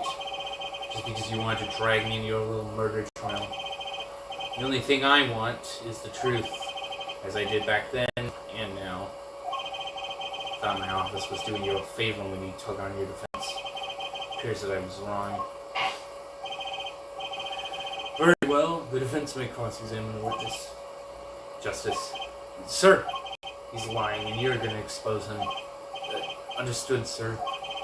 Mr. Gavin versus Mr. Wright. This can't end well. I'd like you to have a normal trial.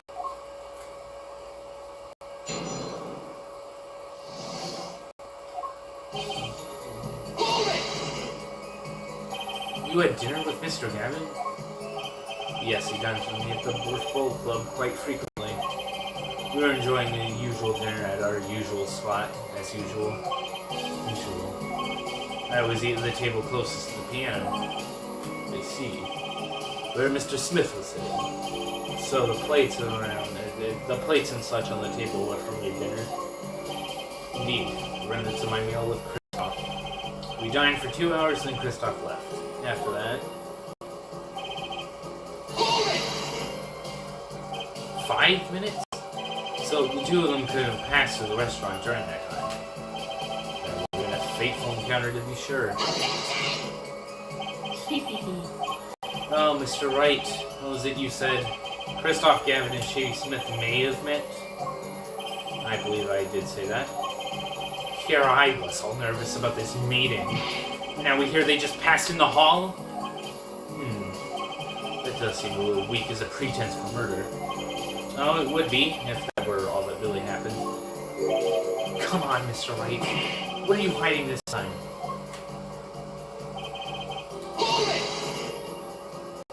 About this failed trap. This is the same trap that Miss Olga Orley mentioned.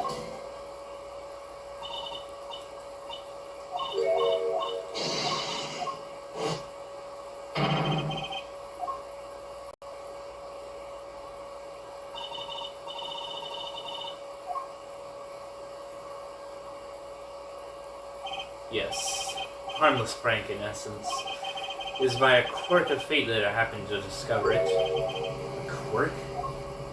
I happened to put my hand in my pocket and found a card.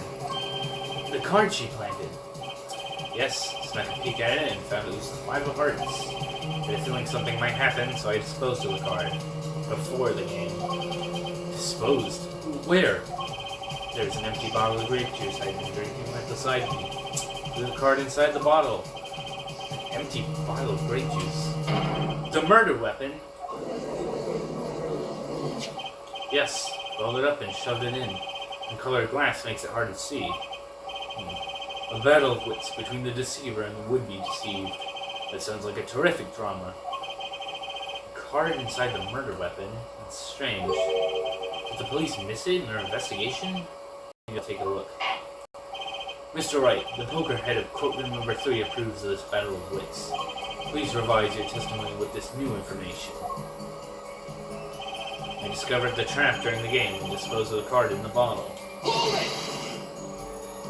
Why in the bottle? I perceived my opponent's intent immediately. I'm used to entrapment, you see.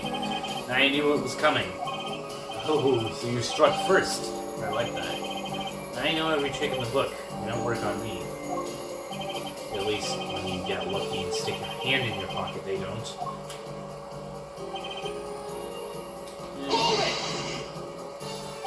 You made the call to the police from the first floor of the restaurant, correct? Exactly. Cell phone still get a signal down in the hideout.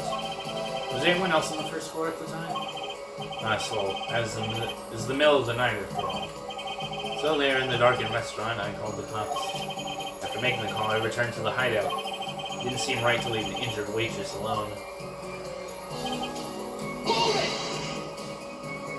And when you returned, the victim was already dead, yes. I'll admit, I was a little startled when I walked in. A little? He was bleeding from his forehead, after all. I guess I'd be startled too if I walked in on a scene like that.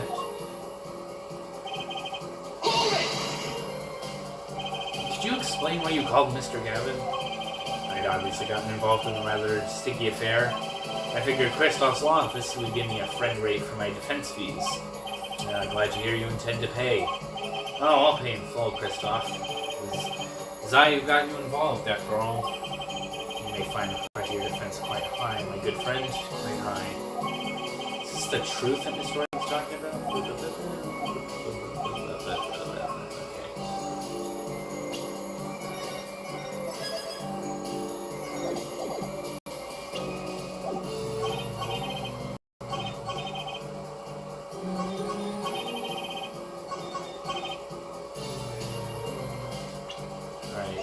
You have to... Obviously it's the bottle because it's empty. I think... Oh wait, I think you just have to look at it, which I already did earlier. It's empty. Right, so now I present. Objection! There we go.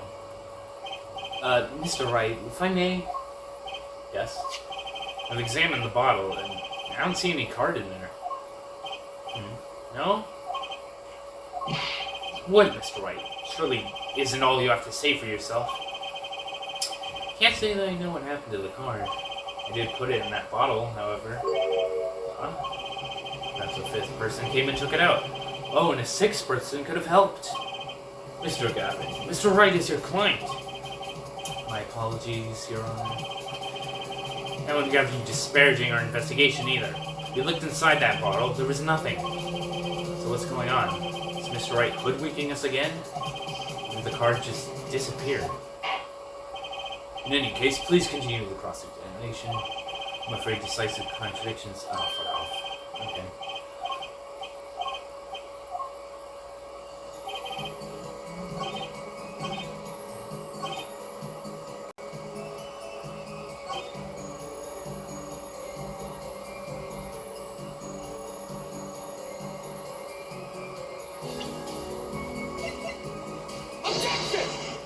Does this then?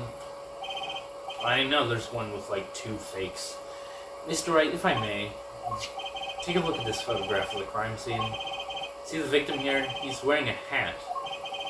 wouldn't think you could see blood on his forehead. Good point. Justice. Next time you point out an inconsistency, put a little more oomph into it. Mr. Wright, can you explain this to the court? I forgot to mention something. I was the one who put the hat on his head. Ed? You put the hat on the dead man's head?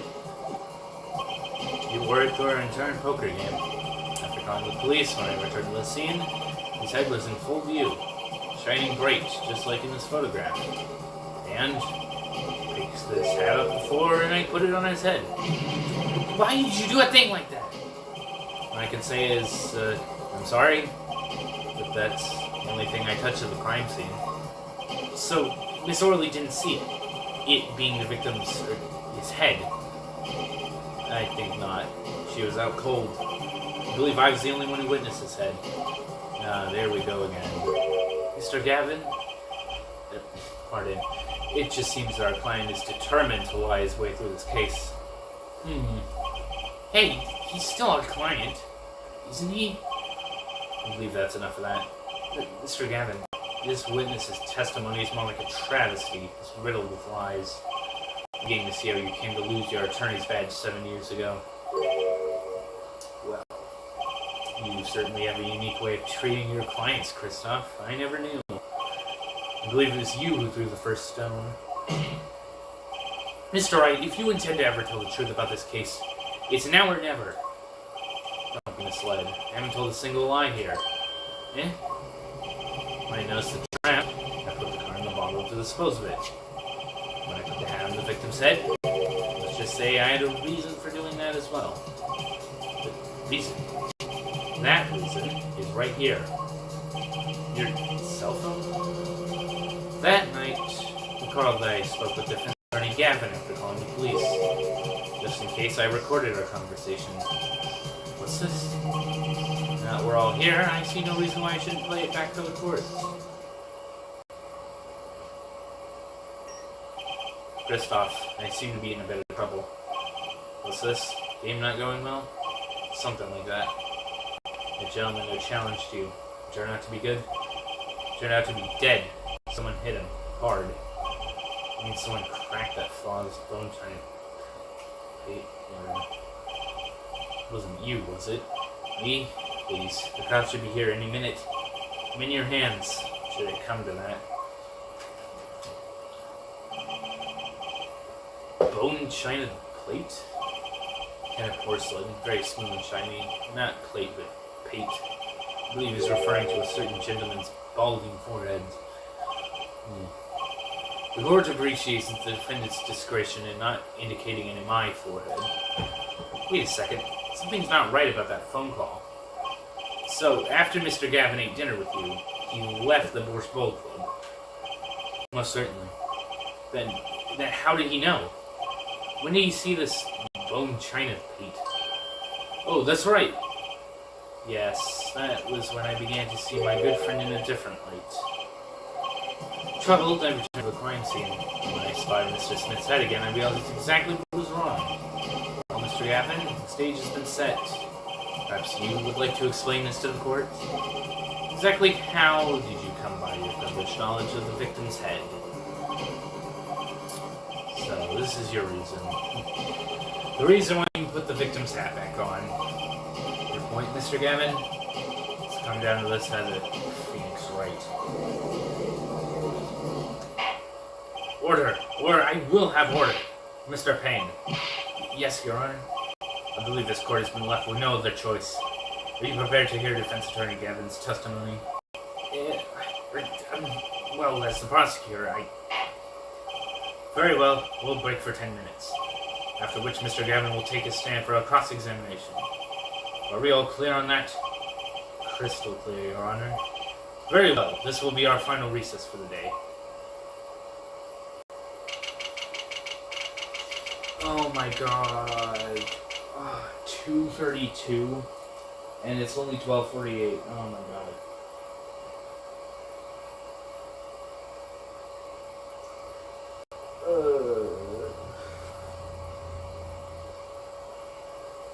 Yeah, I was expecting to come with some timing issues, but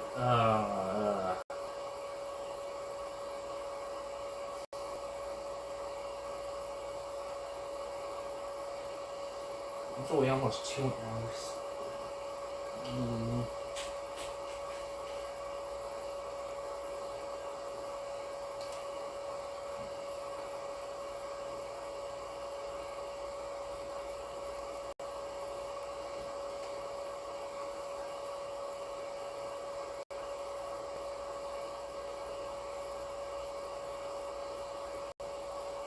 Was it? Oh my god. No.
And we're back.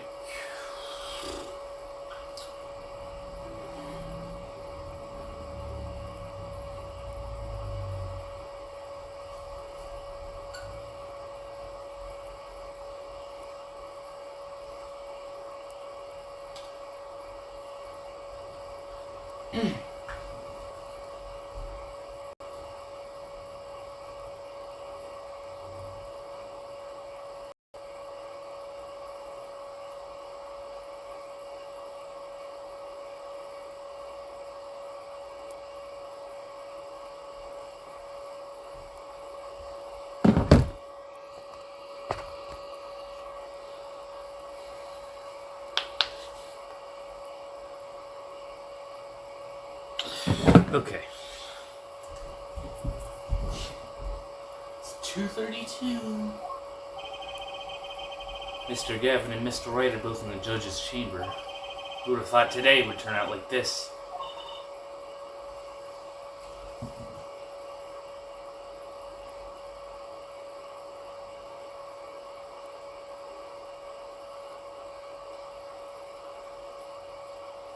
Now the recess is supposed to be over at 2:45, and I don't think this is going to be a very long exchange.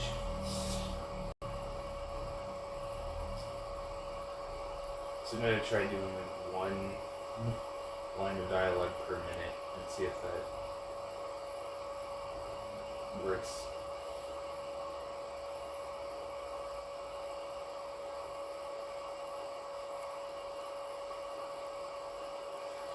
May I?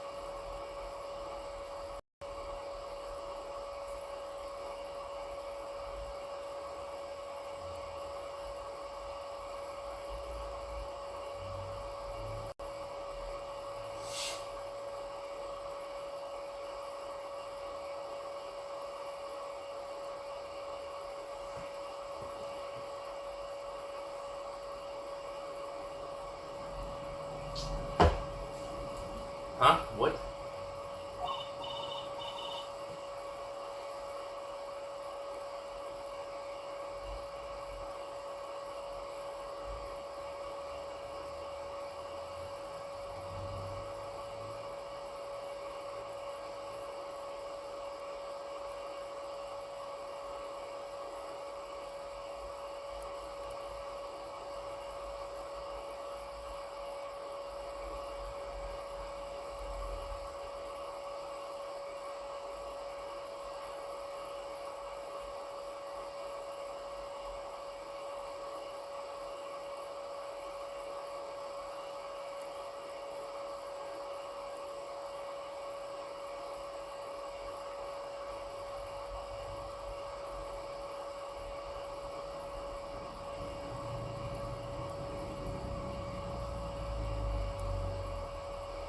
Hello, sir. Please pick a card.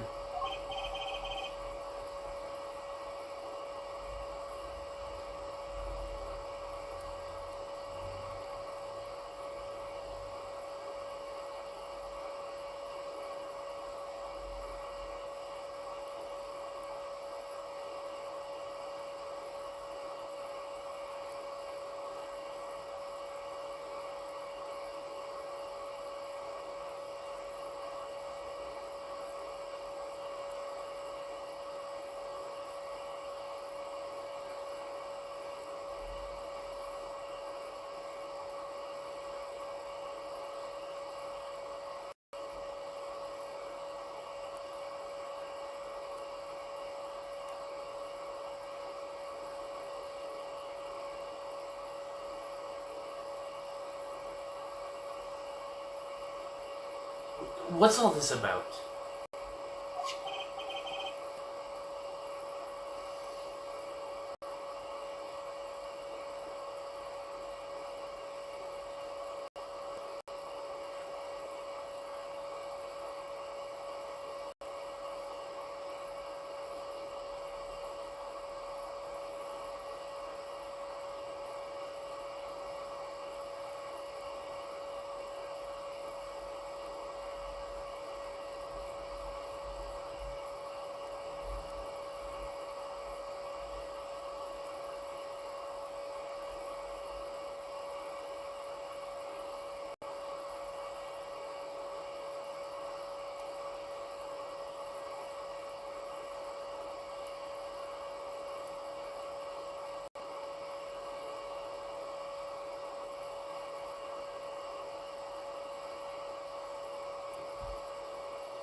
Is this one okay?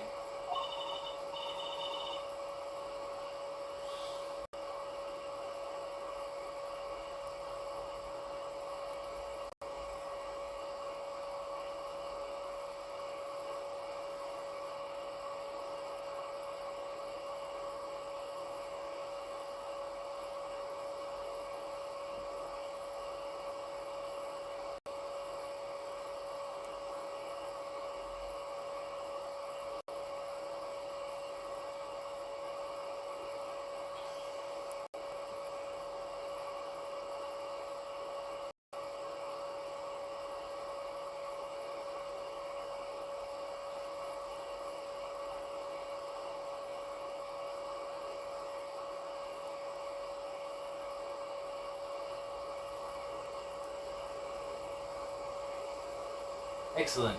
I have a message for you.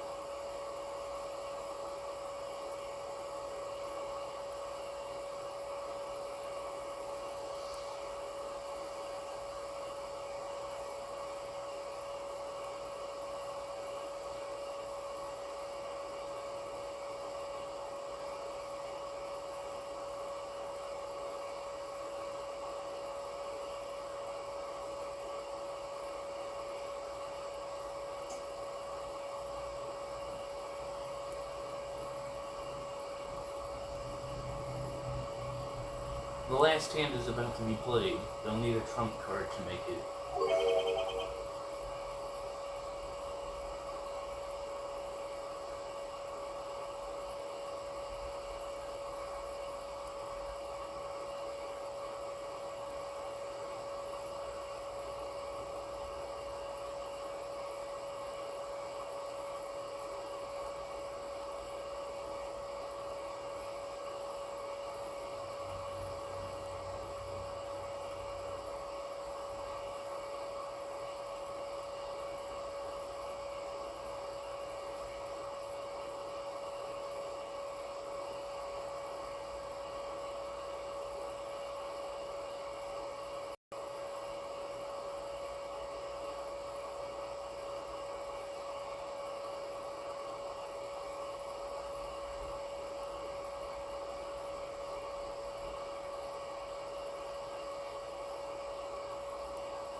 A trump card?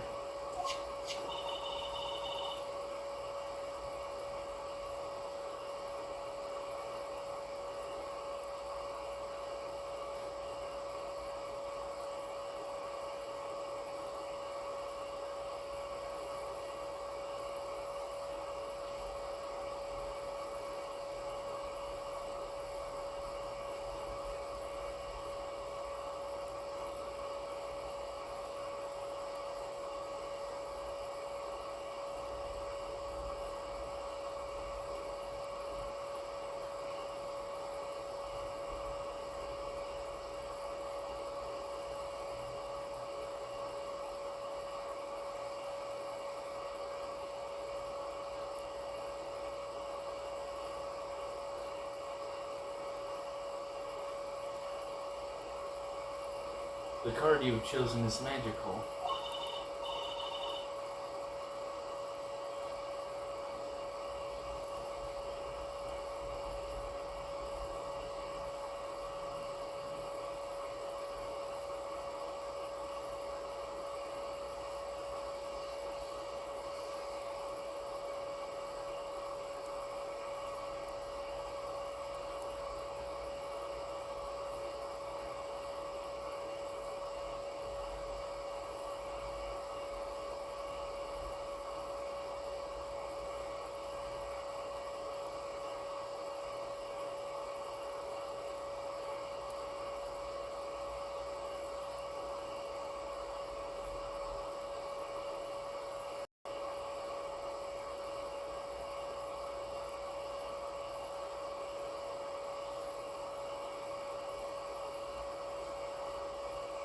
Use it wisely and the game is yours.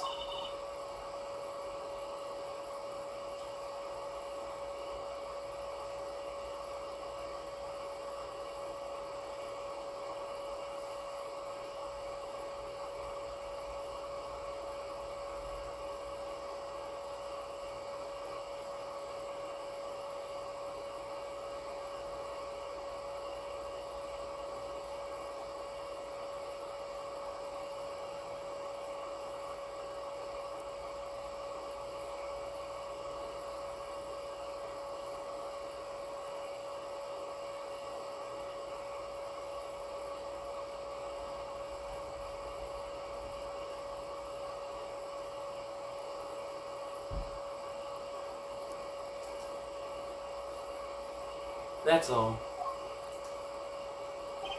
An ace. Where do I remember that card from? The 3 aces and 5.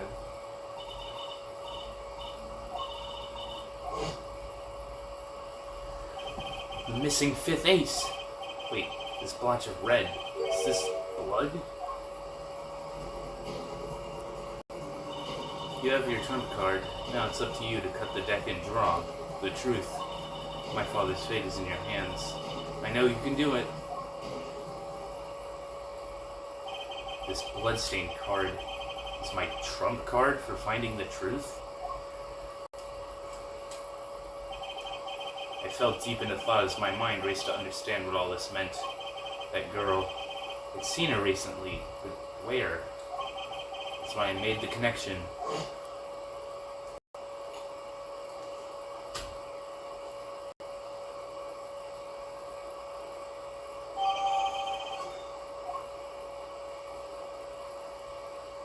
Wow, just in time for... Court will now reconvene. Defense Attorney Christoph Gavin, would you please take the stand?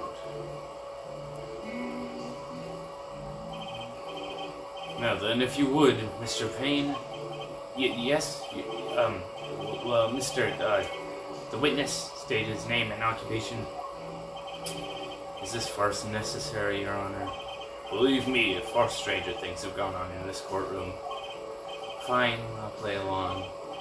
First, there's one thing we need to have made clear. How did you know about the secret beneath the victim's hat? By secret, I'm guessing he means the fact that Mr. Smith was bald. Forgive my curiosity, but what is it about this fellow's head? Your Honor seems to have an inordinate interest in it. Oh, now Phoenix is over here. Whoa. I wouldn't call it inordinate, Mr. Gavin.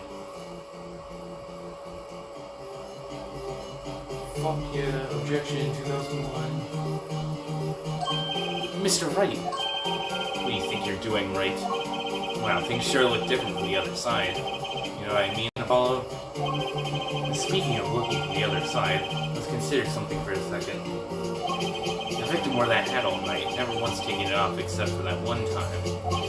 That one time being the instant he was hit. Whoa! When Mr. Wright returned from reporting the crime, the hat was lying on the floor. Mr. Wright picked it up and placed it on the victim's head. In other words, in order to have seen Mr. Smith's bald head, you would have had to have been there at the hideout, at the time of the crime.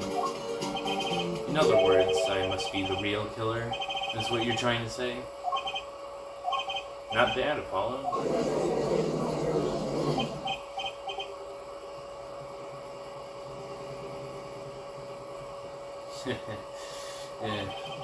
Mr. Gavin? I'm afraid I haven't been entirely honest with the court. What?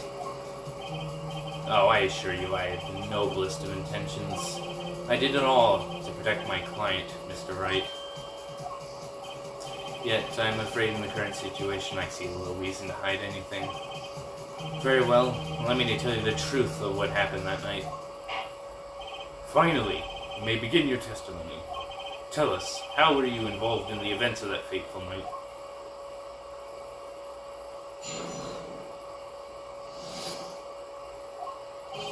The rage I sensed in that man tonight troubled me, so I returned to the club. I went down to the basement and peeked in through the little window to the hideout. Must have been right after the murder took place.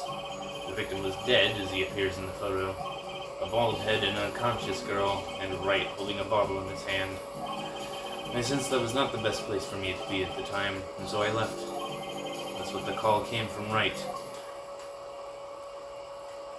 So, you witnessed the murder. For better or for worse, I missed the actual moment of the deed. Mr. Gavin, may I remind you that you are on Mr. Wright's defense team. Your testimony is clearly disadvantageous to your client. What else could I say? Standing on the witness stand, after all. So you are, Mr. Gavin. And you had to testify as you just did. You had to tell him you saw the scene of the crime through that little window. Mr. Wright? You had to say that. Because that was the only probable window of opportunity, right, Apollo? Oh, Mr. Wright, the defense should do the cross-examination, not the defendant. Mr. Justice, are you prepared? Yes, Your Honor. Can't believe I'm going up against Mr. Gavin. This trial is getting weirder and weirder.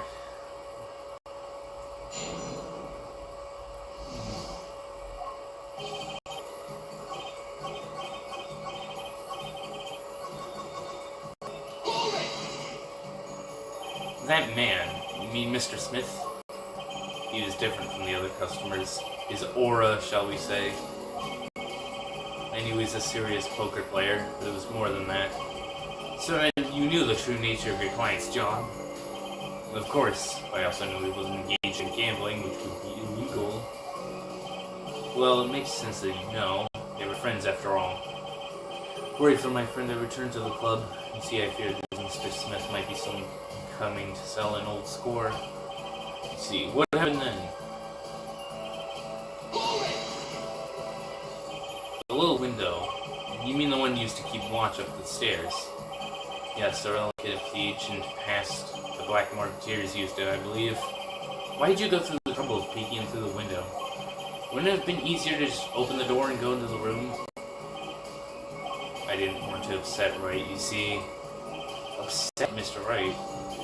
Yes, well, if my fears had been unfounded, I'd be walking in on their match. Bad form to say the least. So far everything he's saying makes sense.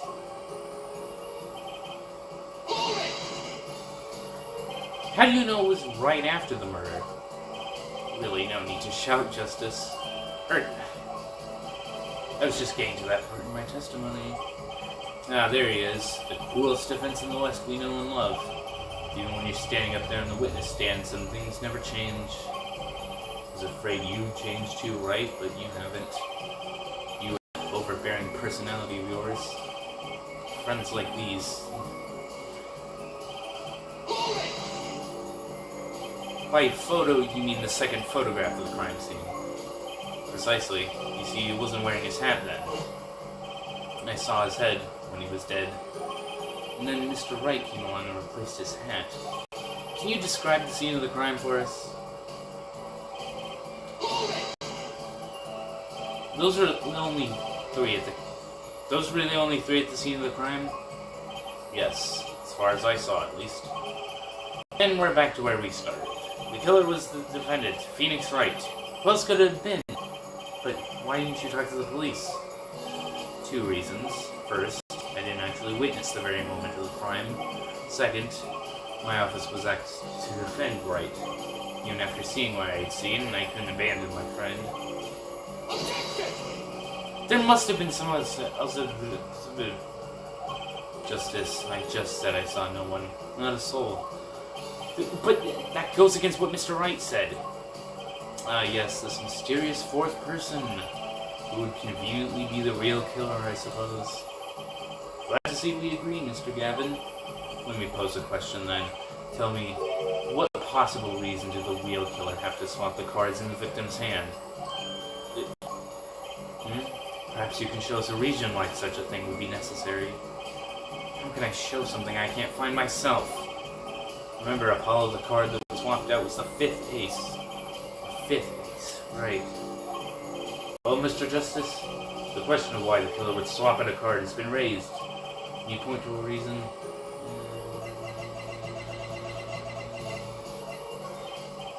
It's now or never.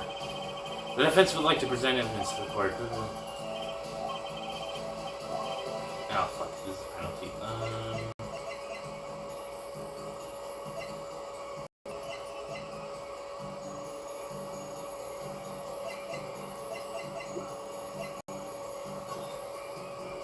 Because there is blood on it. A single drop of blood marks the front of the card. Okay, well, yeah. That's the only clickable thing on this.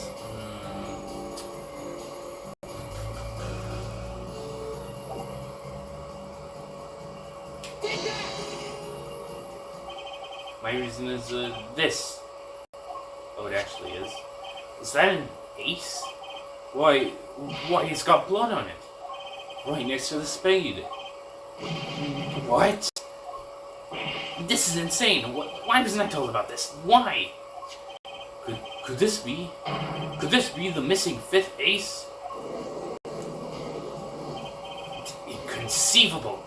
How could you? What are you doing with that card? Well, that's the thing. Why is Mr. Gavin so upset? It's just a fishy card from some fishy girl. Oh, that card? It's mine. That is, I picked it up at the Borscht Bowl Club that night after the murder occurred. I gave it to my daughter. Cards are a stock and trade after all. No! Impossible! Unacceptable! The court can't accept this evidence. It's a fraud! A fraud? How can you be so sure? What?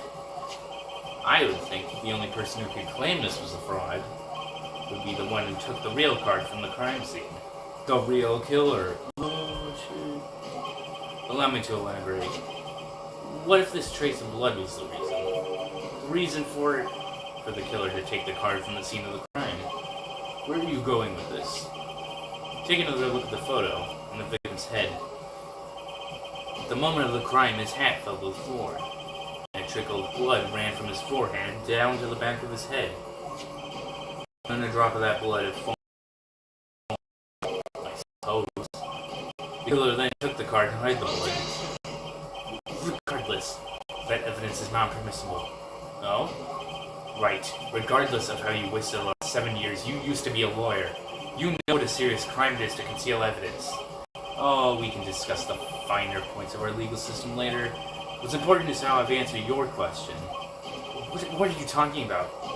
You want to know why the killer would have taken a card from the crime scene. And now I've told you. That one drop of blood could have been decisive. That one drop of blood would have been decisive evidence if it. Fuck. This is baseless conjecture. Baseless.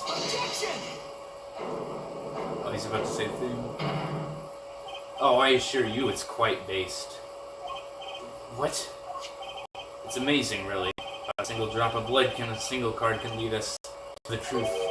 It's quite simple. Well, Apollo? Yes? Try picturing the scene of the crime.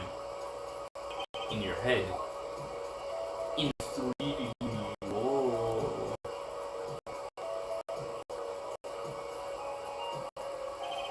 The murder took place in the hideout. The body of the luckless victim was found at the poker table.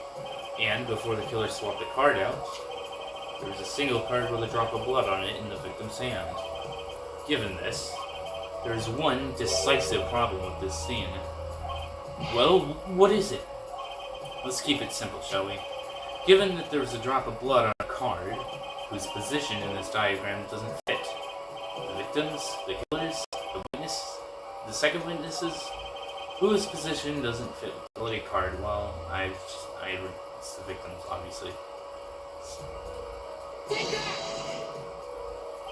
Well, isn't it the victim's position that's the problem? I don't follow your logic here, Mr. Justice. Well, look, the victim was struck on the head, sending him back in his chair. You'd think that any blood would fall behind the body, not onto the table in front of him. Ah! Take a look at the photo again. If he bled in this position, the blood would fall onto the floor, not on the cards. Why, that's right. So, what does this mean? Incidentally, we were saying swivel chairs. Swivel chairs? Oh, man. Apollo, try turning the chair around. Tap. Whoa, it's facing the other direction now. It would have to be. So we have to assume that at the time of the murder, the victim's chair was facing away from the table. When Mr. Wright returned from informing the police, which way was the chair facing? When I came back to the room, the body was facing as seen in the photo. That would mean the killer turned the chair back around. Let's take the next step. Look at the diagram once more. We know now that the victim was facing away from the table at the time of the murder. But this creates another significant contradiction. Again? Let's test your reasoning skills again, shall we? Apollo, whose location on the diagram contradicts our new understanding of the crime? The victims, the killers, the witnesses, the second witnesses?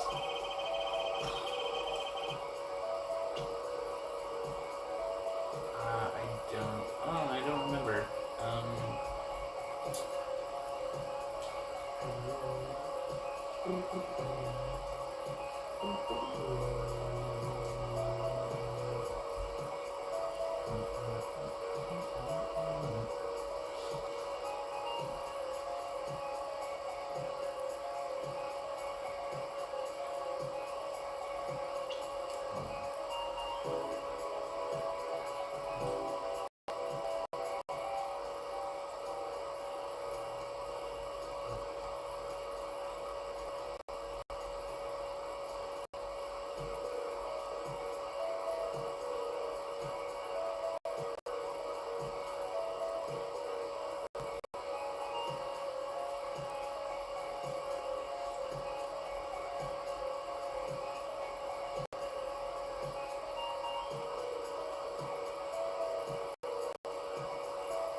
Killer? Victim was struck from the front, correct? Indeed. Well, wouldn't it be hard for the killer to hit him from the front? Seeing where his indicator currently is? I think it'd be quite hard, yes. Yes, but what you're saying makes no sense. Why did the victim suddenly turn to face the wall in the middle of a game? I believe sufficient reason will soon come to light. What? There's something in this diagram that makes far less sense, actually. Look again at the diagram. Apollo, if the victim was struck while he was sitting as shown here, where would his assailant be standing? Try marking it on the diagram. There's no room to put a mark where the killer should be. Don't worry, let's think it through and see what we find.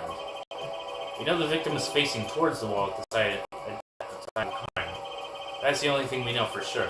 Try to forget about everything else. Where would the killer have to be standing to strike our victim from the front? Well, obviously in front of him. Given that this is a closet, that's where it was. The killer had to be standing, well, here. You get points for flair, but that's all. You get points for flair, but that's about all you get. I was onto something here, too. I hardly need to point out that standing here would be impossible. The victim is facing a solid cupboard. Or are you claiming the killer climbed the cupboard and hit him from above? Ha! It's simple logic, really. If this was the only place the killer could have been standing, then that means that at the very moment of the crime... Wait, I know. At the moment of the crime, the cupboard wasn't there. Oh, yeah, it was moved. What's this now?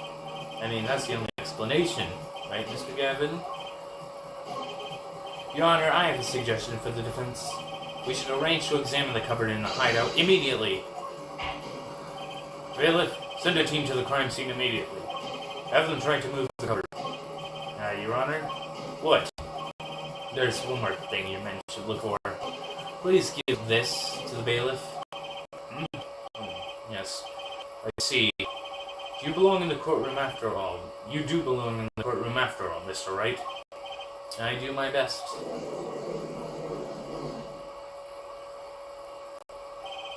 Well, let's forge ahead here while we wait. Look at the diagram once again. It's been changed. If the killer was standing here at the time of the crime, and his cupboard wasn't there, which means... Apollo, try moving the cupboard. It was blocking the window. Yeah. Thank you. As you can see, the cupboard was the problem. At the time of the murder, that's to have been shown here. Now everything is in place to reconstruct the moment of the crime. What's this? What is it now? Look at the diagram of the crime scene once more. There appears to be found yet another contradiction. What I believe to be the final contradiction, in fact.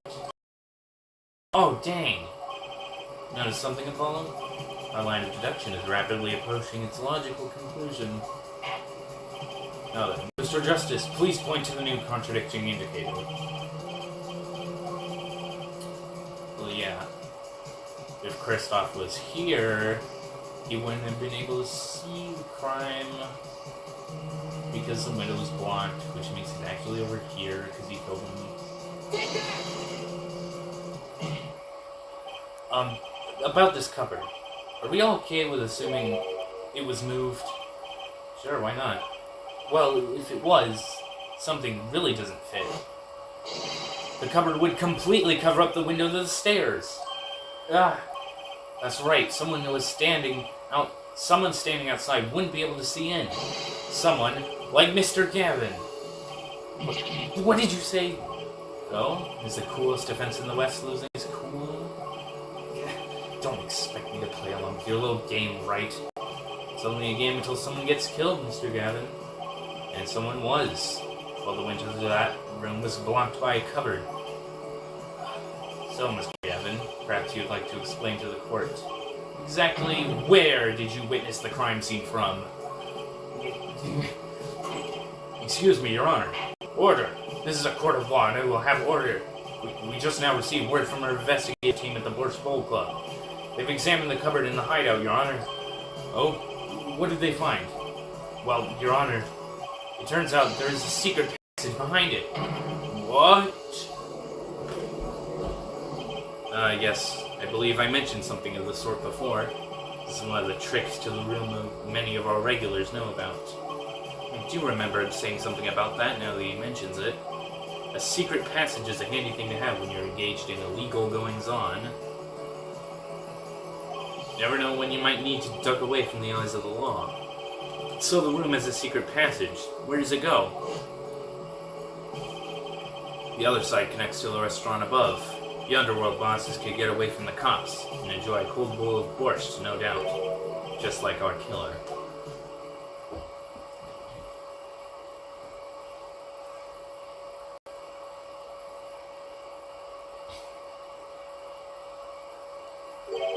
You see where our line of simple deductive reasoning has led us, Apollo. I see it, but I don't believe it. That girl wasn't kidding when she said I needed this trump card for the last hand. At the time of the murder, the window was blocked and the victim's hat was only off his head for the few minutes between Mr. Smith's murder and Mr. Wright's return from calling the cops. In other words, the only place anyone could have seen the victim's bald head was from inside the hideout. Well, Mr. Gavin? Come on, say something. Dare I ask what really happened that night? Actually, I think we can probably figure it out ourselves at this point. That night, for whatever reason, our killer had a date with Mr. Smith. A date with Destiny. There he crouched hidden in the secret passageway behind the cupboard, holding his breath, waiting for just the right moment. And then the chance came, and he took it.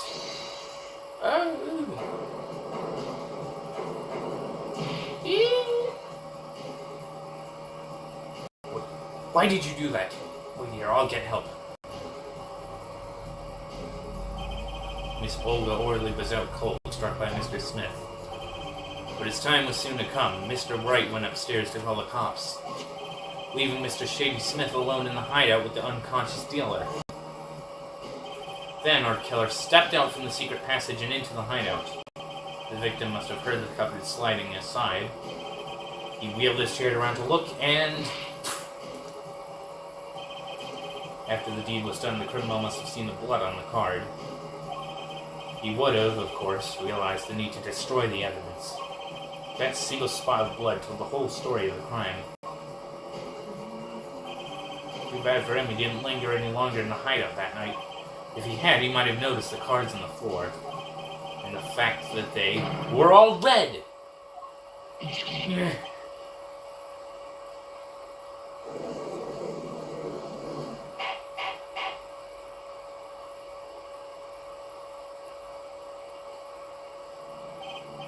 Well, it seems that this trial has taken yet another turn. I'm truly, truly sorry I had to see this day come, Mr. Gavin. Mr. Gavin? Mr. Payne! Yeah, Yes, Your Honor? The prosecution will continue its investigation. As for Mr. Phoenix Wright, the defendant, he is hereby cleared of all suspicion. Believe me when I say that I don't believe this is happening, Mr. Gavin. But I'm afraid circumstances call for me to issue a warrant for your arrest immediately.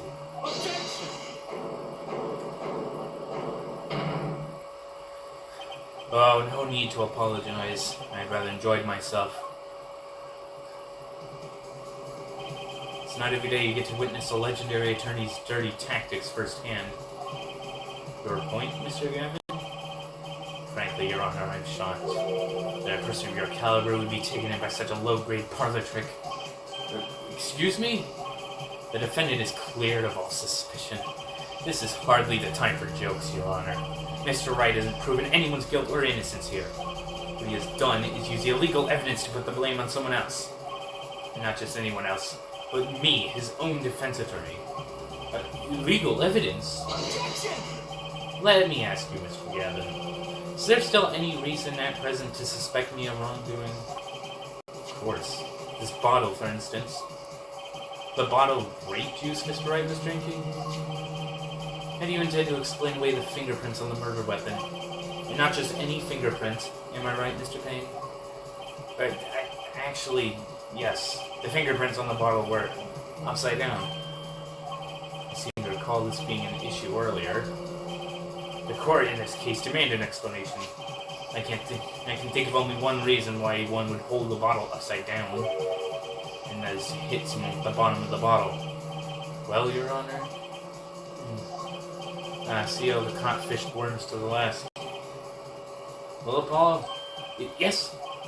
Your boss seems awfully concerned about this bottle still. But I'm sure you can come up with a suitable explanation. Just like that. Yeah. Just like what? Why would anyone grab a bottle upside down other than to... Whoop. Don't let him trick you into thinking that explanation is the only legitimate one. Is there really another? Take another look at the court record. I believe you'll find a simple answer there, in plain sight. How about you just say the answer in plain words? It would be hasty to deliver a verdict with unanswered questions, indeed. Well, Mr. Justice, Mr. Gavin said that the court in this case demand an explanation. Don't worry, justice won't leave until justice is done. Perhaps the defense would care to enlighten the court? What evidence do you have to explain why the fingerprints on the bottle were upside down?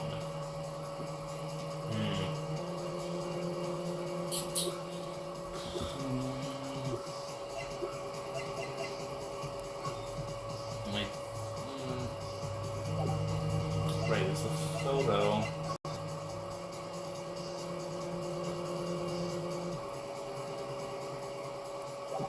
I think? It's actually easier to show you than explain, Your Honor. Place that bottle on the floor next to your chair. Excuse me? On the floor? Yes, now reach down and pick it up. Without getting out of your chair. See? You naturally go to pick up the bottle by its neck, with your fingers upside down. Look at this photograph taken on the night of the murder. The defendant, Mr. Wright, sat there, playing piano, bottles of grape juice on the floor to the side of his piano bench. He would have naturally picked up the bottles upside down several times. Oh, wow! I can't believe it was that simple. Recall our dinner that evening, Kristoff. I was drinking my usual juice then, too. Basically, you used the bottle on the table to do the deed, then you must have remembered. So you went and picked up one of the bottles from under the piano, and you switched the bottles. You took one of Mr. Wright's bottles and made it look like the murder weapon. Order! Order! Order! What do you have to say to these charges, Mr. Gavin? Fascinating. So this is the legendary attorney's famed tactic of misdirection. What? You claim that I switched the bottle. Where's your proof? Proof? Well, that's... as I thought, more baseless conjecture. I'm afraid your bottle of proof is quite empty. Objection! I wouldn't be so sure about that. Your Honor, when you initiated the investigation of the hideout earlier, do you recall I requested an additional investigation? Yes. I have your memo about that here. Retrieve the bottles from under the piano at the Bosch Bowl Club. And here's one of the bottles in the question. Are you gonna dust that for fingerprints too? I'd be surprised if there are any on it but his. Mr. Gavin probably wouldn't make such a novice mistake. True. That bottle wouldn't bear a trace of anything. Say, Apollo. Yes. Why don't you go ahead and examine that bottle? But why? Just humor me. Mr. Wright, that bottle will solve this case once and for all. What? Some bottle? Yeah, this is the one with the card inside. Ooh. There's something inside the bottle.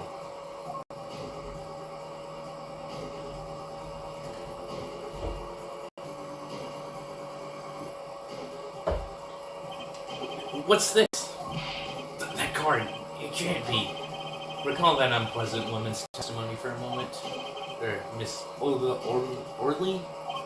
Yes, or a little swindling, whatever. That night I planted the card like it was supposed to, and Wright lost the last hand just like he was supposed to. Then Smith searched him, but the planted card was gone. The trap failed. Wait, this isn't... You're telling me that this is the planted card you disposed of? The one you mentioned in this piece of testimony. I happened to put my hand in my pocket and found a card. Yes, I snuck a peek in and found it was the 5 of hearts. I had a feeling something might happen, so I disposed of the card before the game. Disposed? Where? There's an empty bottle of grape juice I'd been drinking right beside me. Threw the card inside the bottle.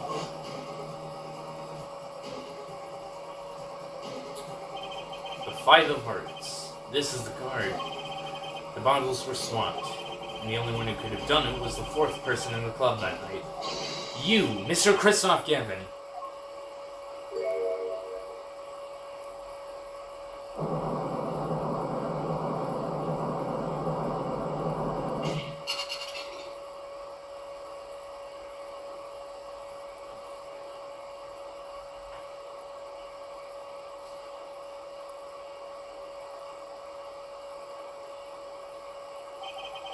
That is all.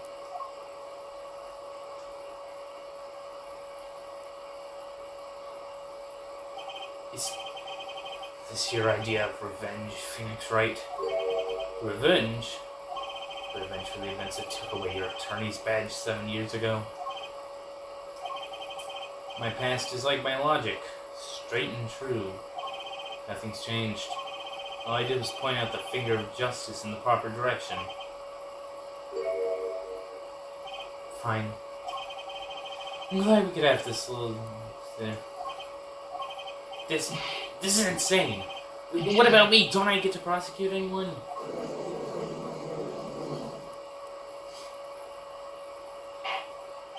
I believe this time we've finally come to the end of our trial.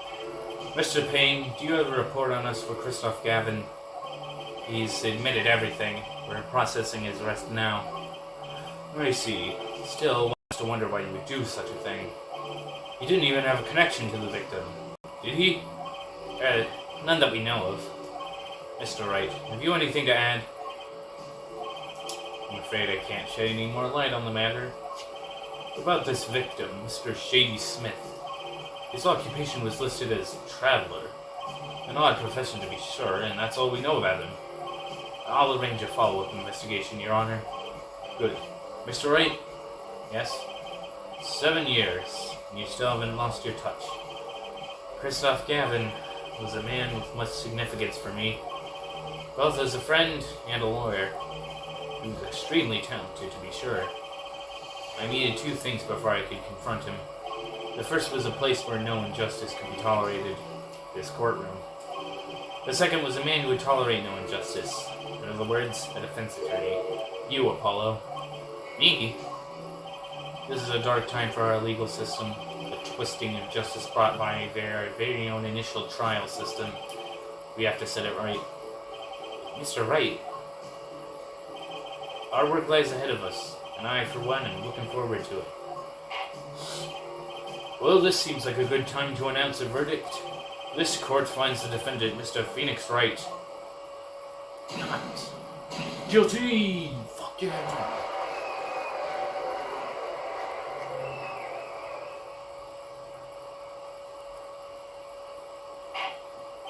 Court is adjourned.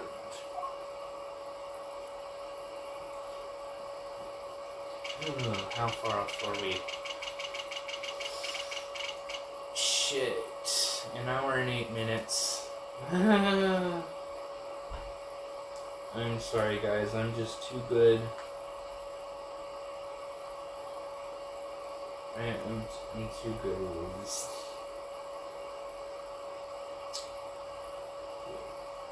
This is not realistic at all. Right.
Okay.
Thanks, Apollo. You came through just like I thought you would.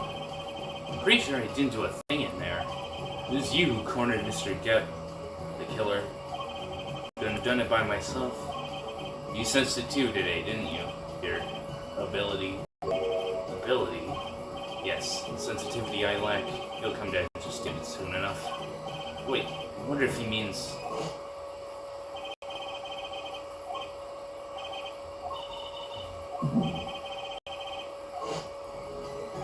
What was that, Mr. Wright? You'll have to find the answer to that question yourself. The answer? Right. Today was full of questions without answers. Most of them about Mr. Gavin. What possible reason did he have to commit murder? Perhaps you'll learn that in the days to come. Huh? Wait, you don't know, do you? This locket is the key. Huh?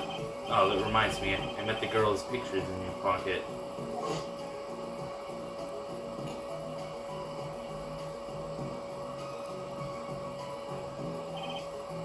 Your daughter, right? That's right, she's my daughter. You know, you were right about this locket. Eh? I took this off the neck the night he died. But it looks like our dear Russian scam artist saw me. So the truth is, this locket really did belong to him. Wait, but that's perjury! You testified, you said that locket was yours. I said no such thing, actually. Huh? I merely said that it was a locket with my daughter's pictures inside. A subtle distinction, but distinction nonetheless. And it's the truth. Wait, but then, why? Why was the victim wearing a locket with a picture of your daughter inside it? Sometimes the straightest path to the truth isn't the best one. Give it time. You're still just getting started with your career. Speaking of which, I may be out of a job. I work for Gavin Law Offices after all. Still can't believe I just saw Mr. Gavin get led away in handcuffs. Apollo? Yes? How about coming to work for me? Eh? You mean at the Wright & Co. Law Offices? I mean, there's not a single attorney in my generation that doesn't know it. I can't imagine that to be true, but... Wait, but didn't you... You're not a... Oh, I turned in my badge, yes. I'm not an attorney anymore. That incident 7 years ago. That legendary trial. And at the middle of it all was one man, Phoenix Wright. The case reached its sad conclusion and he left the law for good. Have you ever thought about coming back to the courts?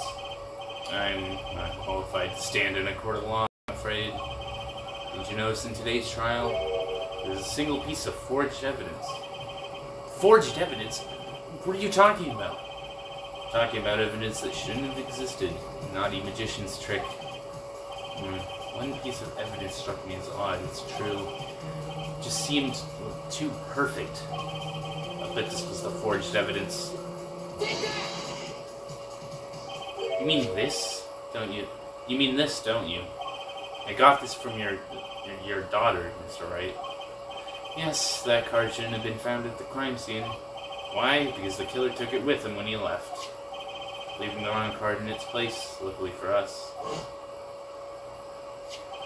The court can't accept this evidence. It's a fraud. Fraud? How can you be so sure? I'd think the only person who would claim it as a fraud would be the one who took the real card from the crime scene. The real killer. Ooh, shit. My verdict was already handed down 7 years ago. You really... Yes, I forged this card. One look at the crime scene should have told you it wasn't real. But you can't do something like that and call yourself an attorney. Who's calling themselves an attorney, Apollo? So it's true. The rumor is true. 7 years ago. None of that matters much now, does it?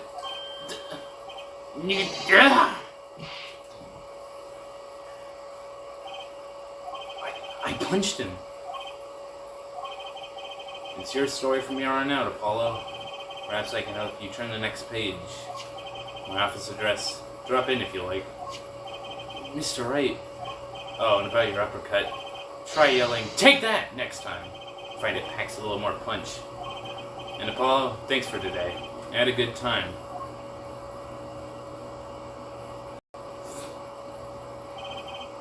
And with that, Mr. Wright walked out the door.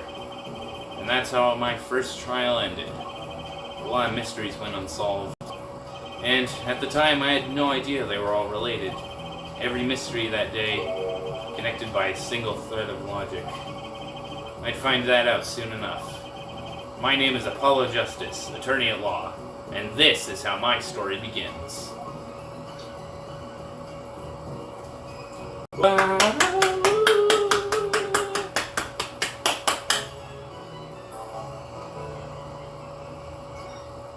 So yeah, that's Turnabout Trump. That all happened today.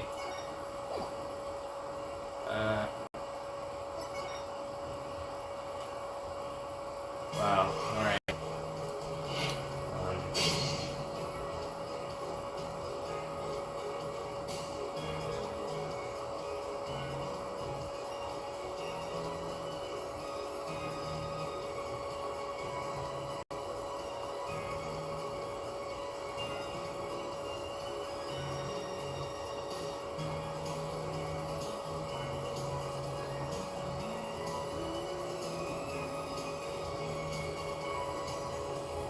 Man, what a fucked up live stream this was, huh?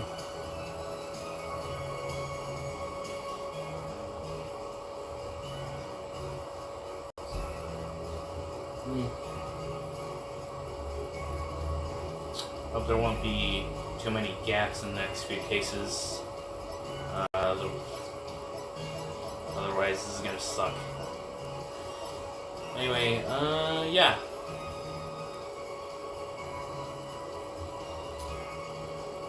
See you guys on June 15th for the next case.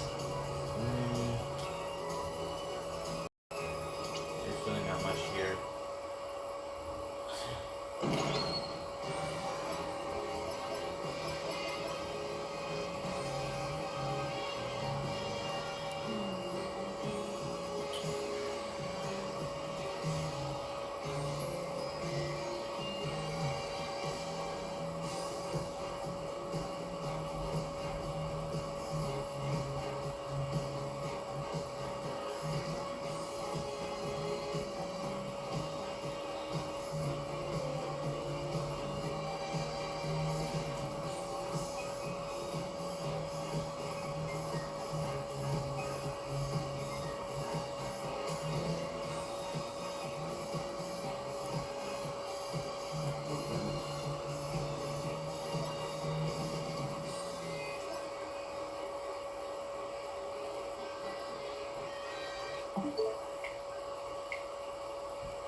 soon.